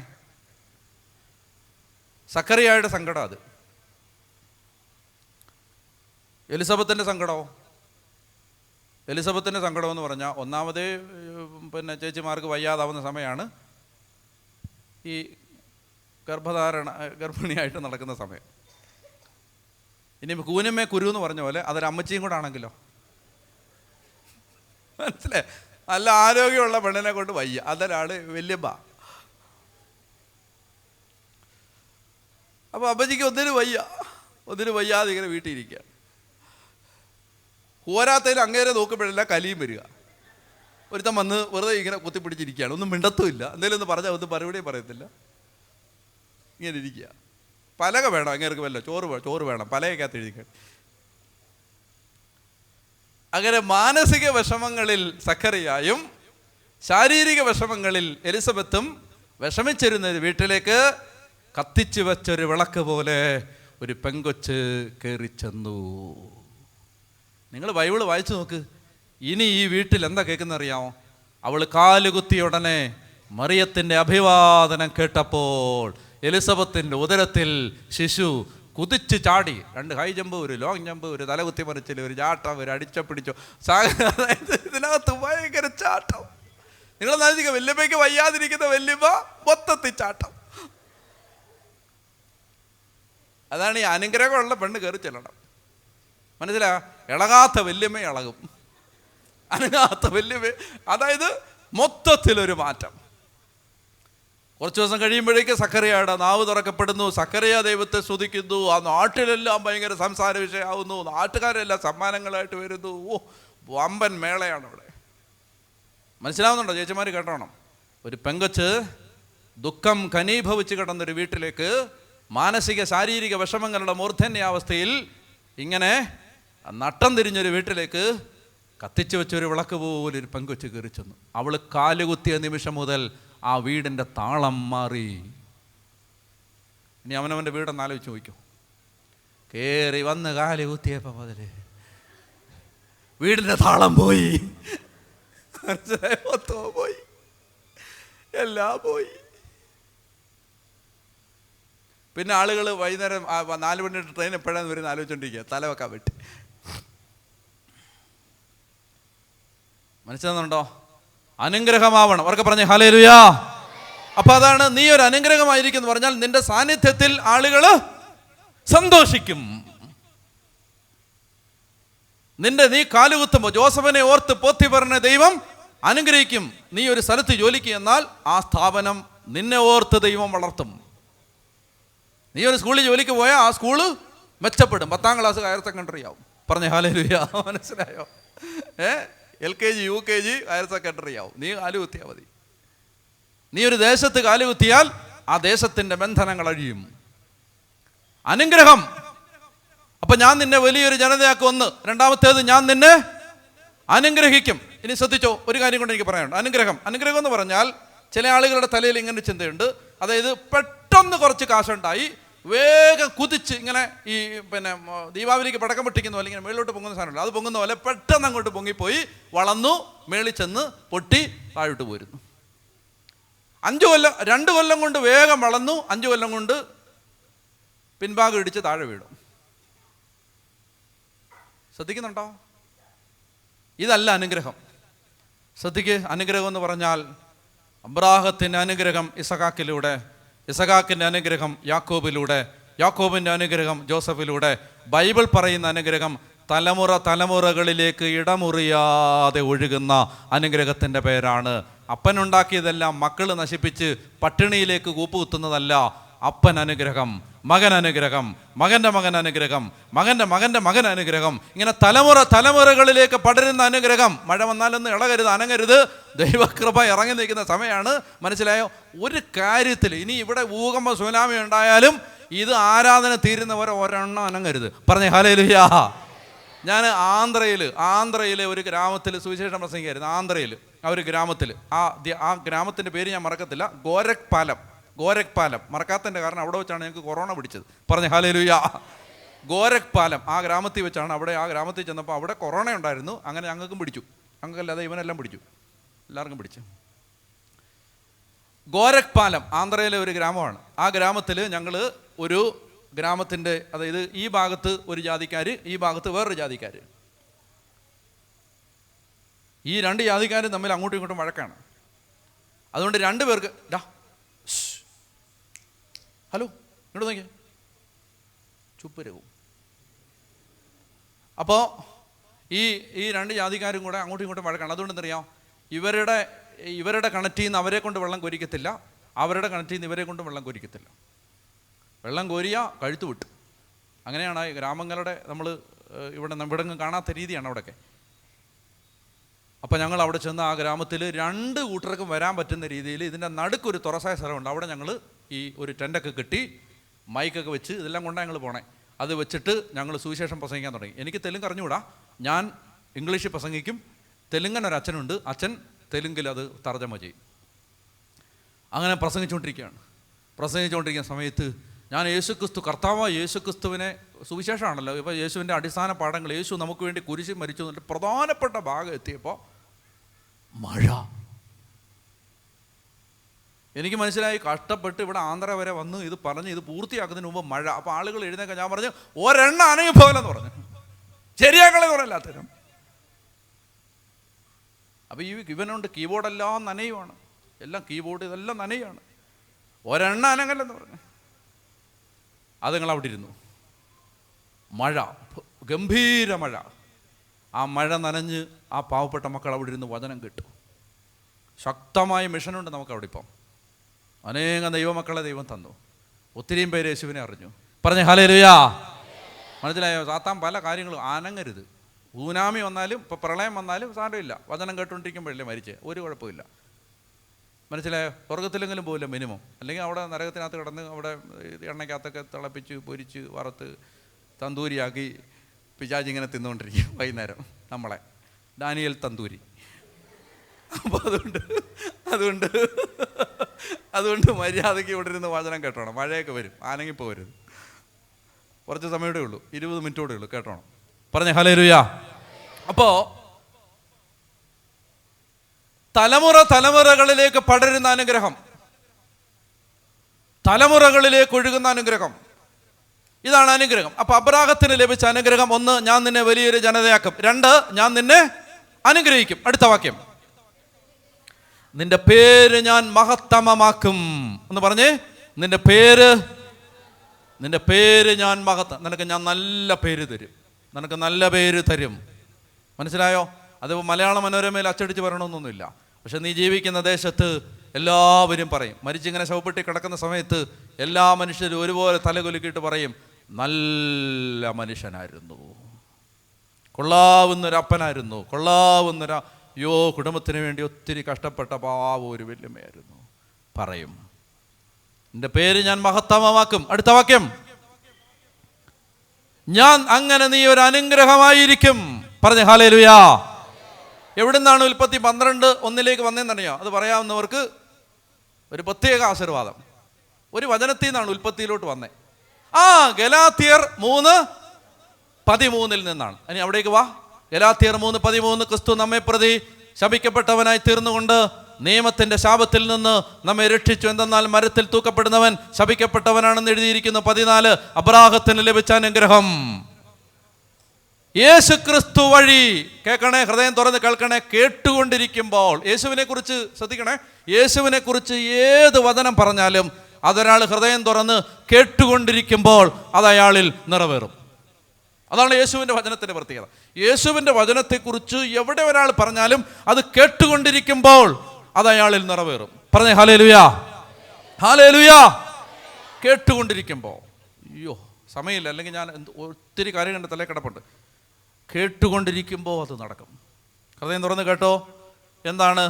അബ്രാഹത്തിന് ലഭിച്ച അനുഗ്രഹം യേശു ക്രിസ്തു വഴി വിജാതീയരായ നമ്മിലേക്കും വ്യാപിക്കേണ്ടതിനാണ് യേശു നമ്മെ പ്രതി ശപിക്കപ്പെട്ടവനായി തീർന്നു. യേശു നമ്മെ പ്രതി ശപിക്കപ്പെട്ടവനായി തീർന്ന് എന്തിനാണെന്നറിയാമോ? വിജാതീയരായ നമ്മിലേക്ക് അബ്രാഹത്തിന് ലഭിച്ച ഈ അനുഗ്രഹം കിട്ടാൻ വേണ്ടി. അതുകൊണ്ട് യേശു ശപിക്കപ്പെട്ടവനായി തീർന്ന് നമ്മെ അനുഗ്രഹിച്ചു. ഞാൻ ഒരു വചനത്തിൽ നിന്നാണ് ഇത്രയും വന്നത്. ആർക്കെങ്കിലും പറയാവോ? ഒരു വചനത്തിൽ നിന്നാണ് ഞാനിവിടെ വന്നത്. നമ്മുടെ തലയിലെ ഒരു ചിന്താഗതി മാറ്റണം എന്ന് പറഞ്ഞിട്ടാണ് ഇത്രയും വന്നത്. ഇനി അവിടോട്ട് തിരിച്ചു പോകണം. നോ, അല്ല, അല്ല, അല്ല, അല്ല, അത് സങ്കീർത്തനമൊന്നും അല്ല, പ്രഭാഷകനല്ല, വെളിപാടല്ല. വെളിപാട് ഞാൻ പറഞ്ഞില്ലെന്ന്. യെശയ്യാ 54:2 നിന്നാണ് ഇത്രേ ഓട്ട ഓടിയത്. യെശയ്യാ 54:2, നിന്റെ കൂടാരം വിസ്തൃത, അതിര് വെക്കരുത് എന്ന് പറഞ്ഞിട്ടാണ് ഇത്രയും പറഞ്ഞത്. നീ അതിര് വെക്കരുത്, ദൈവം വെക്കാത്തൊരു അതിര് നീ വെക്കരുത്. നിന്റെ കൂടാരം വിസ്തൃതമാക്കുക. അതുകൊണ്ട് തലയിൽ ഇത് വിശ്വസിക്കുക. എൻ്റെ കർത്താവ് എന്നെ ഒരു അനുഗ്രഹമാക്കാൻ വേണ്ടി വിളിച്ചതാണ്. നിന്റെ കൂടാരം വിസ്തൃതമാക്കുക. അടുത്ത വാക്യം, യെശയ്യാ 54:2, അടുത്ത വാക്യം, നിന്റെ കൂടാരം വിസ്തൃതമാക്കുക. അടുത്ത വാക്യം, അതിലെ തിരശീലകൾ വിരിക്കുക. എന്ന് പറഞ്ഞാൽ കൂടാരത്തിൻ്റെ തിരശീലകളാണ്. അതായത് മാക്സിമം സ്ട്രെച്ച് ചെയ്ത് തിരശീല വിരിച്ചോളാൻ. ഒരു പരിമിതപ്പെട്ട മനസ്സുമായി നിൽക്കരുത്. വലിയ അനുഗ്രഹമാവണം. തലമുറകളിലേക്ക് വലിയ അനുഗ്രഹമാവണം. അതിന് നിന്റെ തിരശീലകൾ വിരിക്കുക. അടുത്ത വാക്യം, കയറുകൾ ആവുന്നത്ര അയച്ച് നീളം കൂട്ടുക. കണ്ടോ? ദൈവം തൻ്റെ മക്കളെ കുറിച്ച് കാണുന്ന പദ്ധതി ഇതാണ്. ഇങ്ങനെ ഞെരുക്കപ്പെട്ട് ഒതുക്കപ്പെട്ട് കൺഫൈൻഡായിട്ട് ലിമിറ്റഡായിട്ട് കിടക്കരുതെന്ന്. വളരണം, അനുഗ്രഹിക്കപ്പെടണം, അഭിഷേകമായിട്ട് മാറണം. എല്ലാവർക്കും അനുഗ്രഹമാണ്. ആ നാട്ടിലെല്ലാം അനുഗ്രഹമായിട്ട് ജീവിക്കണം. അപ്പോൾ പറയാണ്, കയറുകൾ ആവുന്നത്ര അയച്ച് നീളം കൂട്ടുക. അടുത്ത വാക്യം, കുറ്റി എങ്ങനെ നീളം കൂട്ടിയാലും കുറ്റി ഉറപ്പിച്ചോണം. കുറ്റി ഉറപ്പിച്ചോണം. കുറ്റി എന്താണെന്നറിയാമോ? കുറ്റിയാണ് വിശ്വാസം, പരിശുദ്ധ കുർബാന, കുടുംബ പ്രാർത്ഥന, പ്രാർത്ഥനകൾ, വചനവായന, കുംഭസാരം. വിശ്വാസത്തിൻ്റെ അടിസ്ഥാനങ്ങളിൽ ഉറച്ചു നിന്നോണം. ഉറച്ചു നിന്നോണം. വിശ്വാസത്തിൻ്റെ. ഞായറാഴ്ച കുർബാന മുടക്കരുത്. പള്ളിയിൽ പോകണം. എല്ലാ ദിവസവും വീട്ടിൽ പ്രാർത്ഥിക്കണം, വചനം വായിക്കണം, കുംഭസാരിക്കണം, പാപങ്ങൾ ഏറ്റുപറയണം. അതായത് വിശ്വാസത്തിൻ്റെ അടിസ്ഥാനങ്ങളിൽ നിന്ന് ആണ് വ്യതിചലിക്കരുത്. കുറ്റി ഉറപ്പിച്ചോണം. കുറ്റികളാവുന്നത്ര ഉറപ്പിക്കുക. അടുത്ത വാക്യം, നീരുവശത്തേക്കും അതിര് ഭേദിച്ച് വ്യാപിക്കും. നീരുവശത്തേക്കും അതിര് ഭേദിച്ച് വ്യാപിക്കും. ആമേൻ, ഞാൻ കേട്ടില്ലല്ലോ. അതായത് നീരുവശത്തേക്കും അതിര് ഭേദിച്ച് വ്യാപിക്കും. ഞാനതുകൊണ്ട് അതിന് നിങ്ങളെ സഹായിക്കുന്ന ഒരു പ്രാർത്ഥന പഠിപ്പിക്കാൻ പോവാണ്. അതായത് മുടങ്ങാതെ എല്ലാ ദിവസവും മരുന്ന് കഴിക്കുന്ന പോലെ ദിവസം 3 നേരം 4 നേരം ഈ വചനം ഇങ്ങനെ പറഞ്ഞുകൊണ്ട് നടന്നാൽ നീ നോക്കി നിൽക്കേ നിൻ്റെ കുടുംബത്തിൻ്റെ അവസ്ഥകൾ മാറും. എന്നെ വിശ്വസിച്ചോ. ഞാൻ ഒരു സുവിശേഷകനാണ്. ഞാൻ വചനം പ്രഘോഷിക്കുന്ന ആളാണ്. ദൈവവചനമാണ് ഞാൻ പറയുന്നത്. എൻ്റെ നാവിൽ നിന്ന് വരുന്ന ദൈവവചനമാണ്. അതുകൊണ്ട് ഈ വചനം പ്രസംഗിക്കുന്ന നാവ് കൊണ്ട് ഞാൻ പറയുന്നു, നിങ്ങൾക്കൊരു തിരിഞ്ഞുനോട്ടം ഉണ്ടാവില്ല. നിങ്ങളെ ദൈവം ഉയർത്തും, അനുഗ്രഹിക്കും. ഈ കഷ്ടപ്പാട് മാറും. പറഞ്ഞേ ഹല്ലേലൂയ. അതിനൊരു വചനം പഠിക്കാൻ പോവാണ് പെട്ടെന്ന്. ആ വചനം ഇന്ന് പഠിച്ചു കഴിഞ്ഞാൽ ഇന്ന് നമുക്ക് ആരാധന നടത്താം. ആ വചനം ദൈവത്തിൻ്റെ ആത്മാവ് നമുക്ക് പറഞ്ഞു തന്നിട്ടുള്ള അതിശക്തമായ ഒരു വചനമാണ്. ദിനവൃത്താന്ത പുസ്തകത്തിൽ, ദിനവൃത്താന്ത പുസ്തകം 2 ദിനവൃത്താന്തം എടുത്ത് 2 ദിനവൃത്താന്തം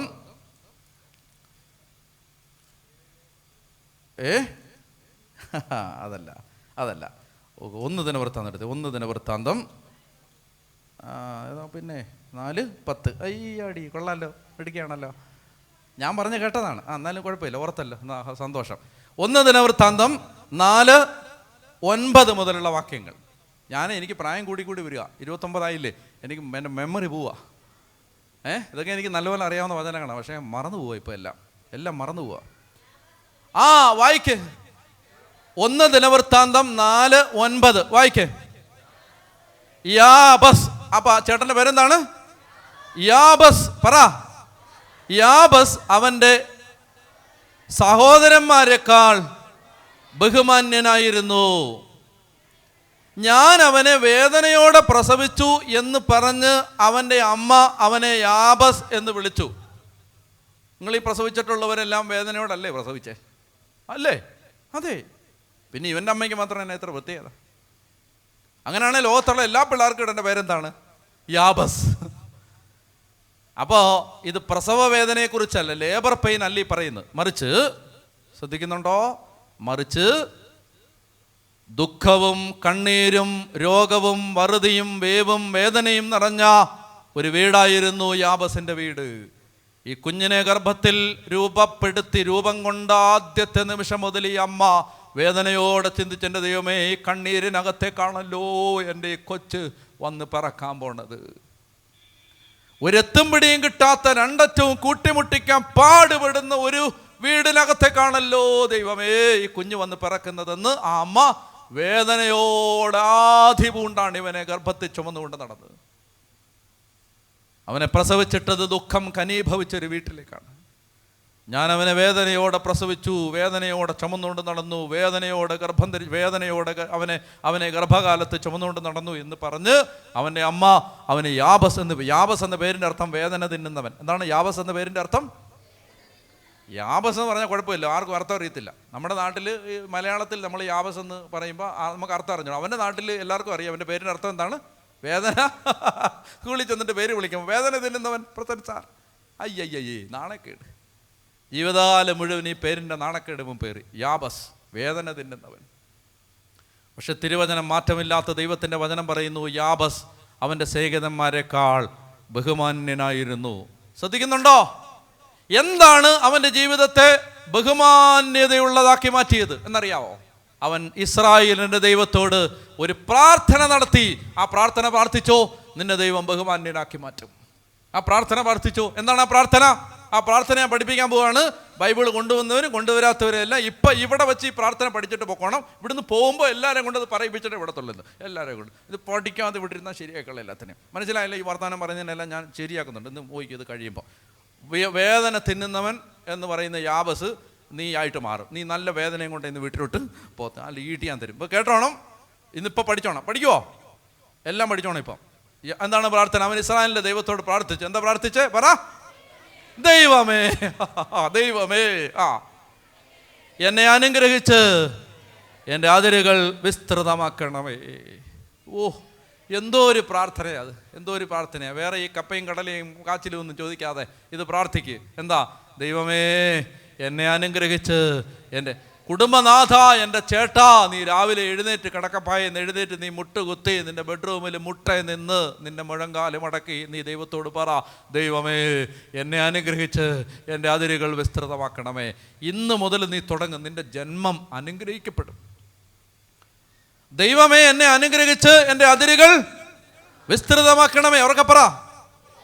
ദൈവമേ, എന്നെ അനുഗ്രഹിച്ച് എൻ്റെ അതിരുകൾ വിസ്തൃതമാക്കണമേ. അടുത്ത വാക്യം, അങ്ങയുടെ കരം എന്നോട് കൂടെ ആയിരിക്കുകയും വിപത്തുകളിൽ നിന്ന് എന്നെ കാത്തുകൊള്ളുകയും ചെയ്യണമേ. എന്തോ ഒരു പ്രാർത്ഥന, എനിക്ക് അറിഞ്ഞുകൂടാ. എൻ്റെ ദൈവമേ, എന്തോ ഒരു പ്രാർത്ഥന ഇത്. എല്ലാം ഉണ്ട് അതിനകത്ത്, എല്ലാം ഉണ്ട് അതിനകത്ത്. കളയല്ലേ, കളയല്ലേ, മറന്നു പോവല്ലേ. ഇനി സീരിയലിനകത്ത് ഇതിനെ മുക്കി കളയല്ലേ. എന്താ ഈ പ്രാർത്ഥന? ദൈവമേ, എന്നെ അനുഗ്രഹിച്ച് എൻ്റെ അതിരുകൾ വിസ്തൃതമാക്കണമേ. അങ്ങയുടെ കരം എന്നോട് കൂടെ ആയിരിക്കുകയും വിപത്തുകളിൽ നിന്ന് എന്നെ കാത്തുകൊള്ളുകയും ചെയ്യണമേ.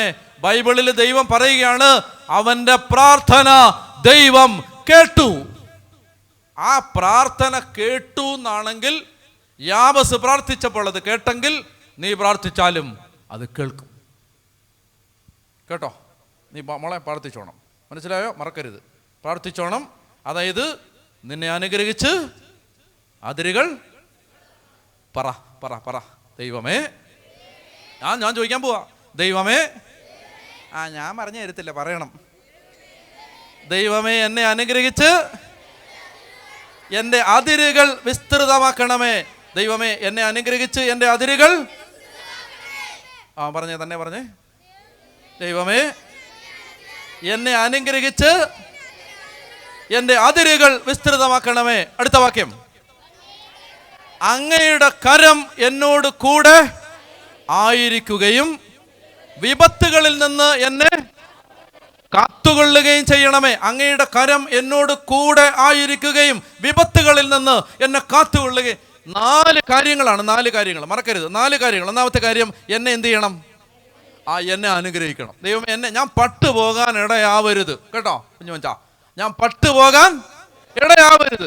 അത് പറഞ്ഞോണം. ഞാൻ പട്ടുപോകാൻ ദൈവമേ എന്നെ അനുഗ്രഹിക്കണം. ഇത് നീ പറഞ്ഞാൽ നടക്കും. മനസ്സിലായോ? രാവിലെ എഴുന്നേറ്റ്, കേട്ടോ, രാവിലെ എഴുന്നേറ്റ് വേറെ ഒരു പണിയും ചെയ്യുന്നതിന് മുമ്പ് ഞാനൊരു കാര്യം പറഞ്ഞിട്ടെ, ഒരു മെഴുകുതിരി കത്തിച്ചു വെക്കണം. മെഴുകുതിരിക്ക് വലിയ വിലയൊന്നും ഇല്ലല്ലോ. ഒരു മെഴുകുതിരി, ചെറിയ കനം കുറഞ്ഞൊരു ഒരു മെഴുകുതിരി കത്തിച്ചു വെക്കണം. മുട്ടുകുത്തണം, കൈവിരിക്കണം, പറയണം, ദൈവമേ എന്നെ അനുഗ്രഹിക്കണം. കർത്താവായ യേശുവിൻ്റെ നാമത്തിൽ ഞാൻ പറയുകയാണ്, എൻ്റെ ജീവിതം വെറുതെ പോകത്തില്ല, വെറുതെ പോകത്തില്ല. പറയണം, പറയണം, ഈ നാവ് കൊണ്ടത് പറയണം. ദൈവമേ എന്നെ അനുഗ്രഹിക്കണം, എന്നെ അനുഗ്രഹിക്കണം, ദൈവമേ എന്നെ അനുഗ്രഹിക്കണം. ഒന്നാമത്തേത് മറക്കുവോ? ദൈവമേ എന്നെ അനുഗ്രഹിക്കണം. രണ്ടാമത്തേത്, എൻ്റെ അതിരുകൾ വിസ്തൃതമാക്കണം എന്ന് പറഞ്ഞാൽ, ദൈവമേ ഞാൻ ഒരു പരിമിതപ്പെട്ട് കെട്ടപ്പെട്ട് ബന്ധിക്കപ്പെട്ട് കിടക്കരുത്. എൻ്റെ അതിരുകൾ വിസ്തൃതമാക്കണം. ഞാൻ ആവശ്യത്തിന് അതിനെക്കുറിച്ച് പറഞ്ഞ് ഇനി വിശദീകരിക്കത്തില്ല. എൻ്റെ അതിരുകൾ. മൂന്നാമത്തേത്, അങ്ങയുടെ കരം എൻ്റെ കൂടെ ആയിരിക്കണം എന്ന് പറഞ്ഞാൽ എന്താണെന്നറിയാമോ? അങ്ങയുടെ കരം, ബൈബിളിൽ ദൈവത്തിൻ്റെ കരം സമം. പറ, ആരെങ്കിലും പറ, ബൈബിളിൽ ദൈവത്തിൻ്റെ കരം സമം. ബൈബിളിൽ റിസീവർ എടുത്ത് പൊക്കി പിടിക്കുക. ബൈബിളിൽ ദൈവത്തിൻ്റെ കരം സമം. പറ. അല്ലല്ല, ദൈവത്തിന്റെ കരം. ഈശോ പറഞ്ഞു, ഞാൻ ദൈവത്തിന്റെ കരം കൊണ്ടാണ് പിശാചുക്കളെ ബഹിഷ്കരിക്കുന്നതെങ്കിൽ ദൈവരാജ്യം നിങ്ങളുടെ ഇടയിൽ വന്നു കഴിഞ്ഞു. ദൈവത്തിന്റെ കരം സമം അല്ലല്ലല്ല, ദൈവത്തിന്റെ കരം അല്ല, അല്ലല്ല, അല്ല, വചനമൊന്നും അല്ല, ദൈവത്തിന്റെ കരം. ആരാ പറഞ്ഞേ? പരിശുദ്ധാത്മാവ്. ദൈവത്തിന്റെ കരം, പരിശുദ്ധാത്മാവ്. ദൈവത്തിന്റെ കരം ആരാണ്? അങ്ങയുടെ കരം എൻ്റെ കൂടെ ഇരിക്കണമെന്ന് പറഞ്ഞാൽ, ദൈവമേ അങ്ങയുടെ പരിശുദ്ധാത്മാവ് എപ്പോഴും എൻ്റെ കൂടെ കാണണേ. അങ്ങയുടെ പരിശുദ്ധാത്മാവ്. പത്രോസ് ആത്മാവിൽ നിറഞ്ഞ് അധികാരികളോട് പറഞ്ഞു, ഞങ്ങൾ ആരെയാണ് മാനിക്കേണ്ടത്, ദൈവത്തെയാണോ മനുഷ്യരെയാണോ? ധൈര്യം. അപ്പൊ ഇത് കേട്ട അധികാരികൾ പറഞ്ഞു, ഇത് സാധാരണ മത്സ്യബന്ധന തൊഴിലാളികളല്ലേ ഇവർക്ക് എങ്ങനെയാണ് ഇത്രയും ധൈര്യം? എവിടുന്ന ഈ ധൈര്യം? പരിശുദ്ധാത്മാവ് തരുന്ന ധൈര്യം. മനസ്സിലാവുന്നോ? ദൈവമേ അങ്ങയുടെ കരം എൻ്റെ കൂടെ ഇരിക്കണമെന്ന് പറഞ്ഞാൽ അങ്ങയുടെ പരിശുദ്ധാത്മാവ് എൻ്റെ കൂടെ ഇരിക്കണം. അടുത്തത് എല്ലാവരും പ്രാർത്ഥിച്ചോണം. മനസ്സിലായോ? കൺമുമ്പിൽ എന്താ സംഭവിക്കുന്നതെന്ന് ആർക്കും അറിഞ്ഞുകൂടാ. ഇനി അടുത്ത നിമിഷം എന്താന്ന് വല്ലവർക്കും അറിയാവോ? ആർക്കും അറിഞ്ഞുകൂടാ. നാളെ എന്താ സംഭവിക്കുക ആർക്കും അറിഞ്ഞുകൂടാ.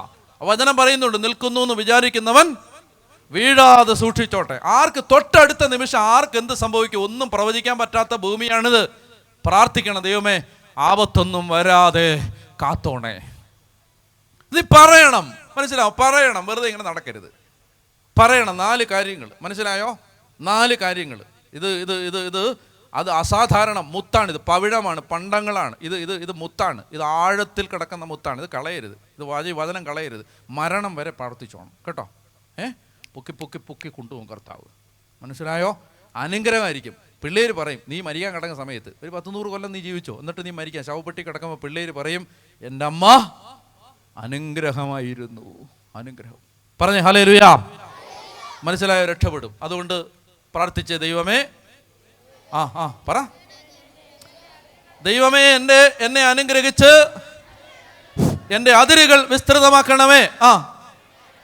അങ്ങയുടെ കരം എന്നോടുകൂടെ ഇരിക്കുകയും വിപത്തുകളിൽ നിന്ന് എന്നെ കാത്തുകൊള്ളുകയും ചെയ്യണമേ. ദൈവം അവൻ്റെ പ്രാർത്ഥന കേട്ടു. ആര് പ്രാർത്ഥിച്ചാലും കേൾക്കും. നീ ഇന്ന് രാത്രി കിടക്കുന്നതിന് മുമ്പ് ഇത് പ്രാർത്ഥിച്ചേട്ടെ. ഇത് ബൈബിൾ കൊണ്ടുവരാത്ത ഓർത്തണം. 1 ദിനവൃത്താന്തം 4, 9, 10. 1 ദിനവൃത്താന്തം 4, 9, 10 മറക്കരുത്. ഒന്ന് എഴുന്നേറ്റ് നിന്നേ.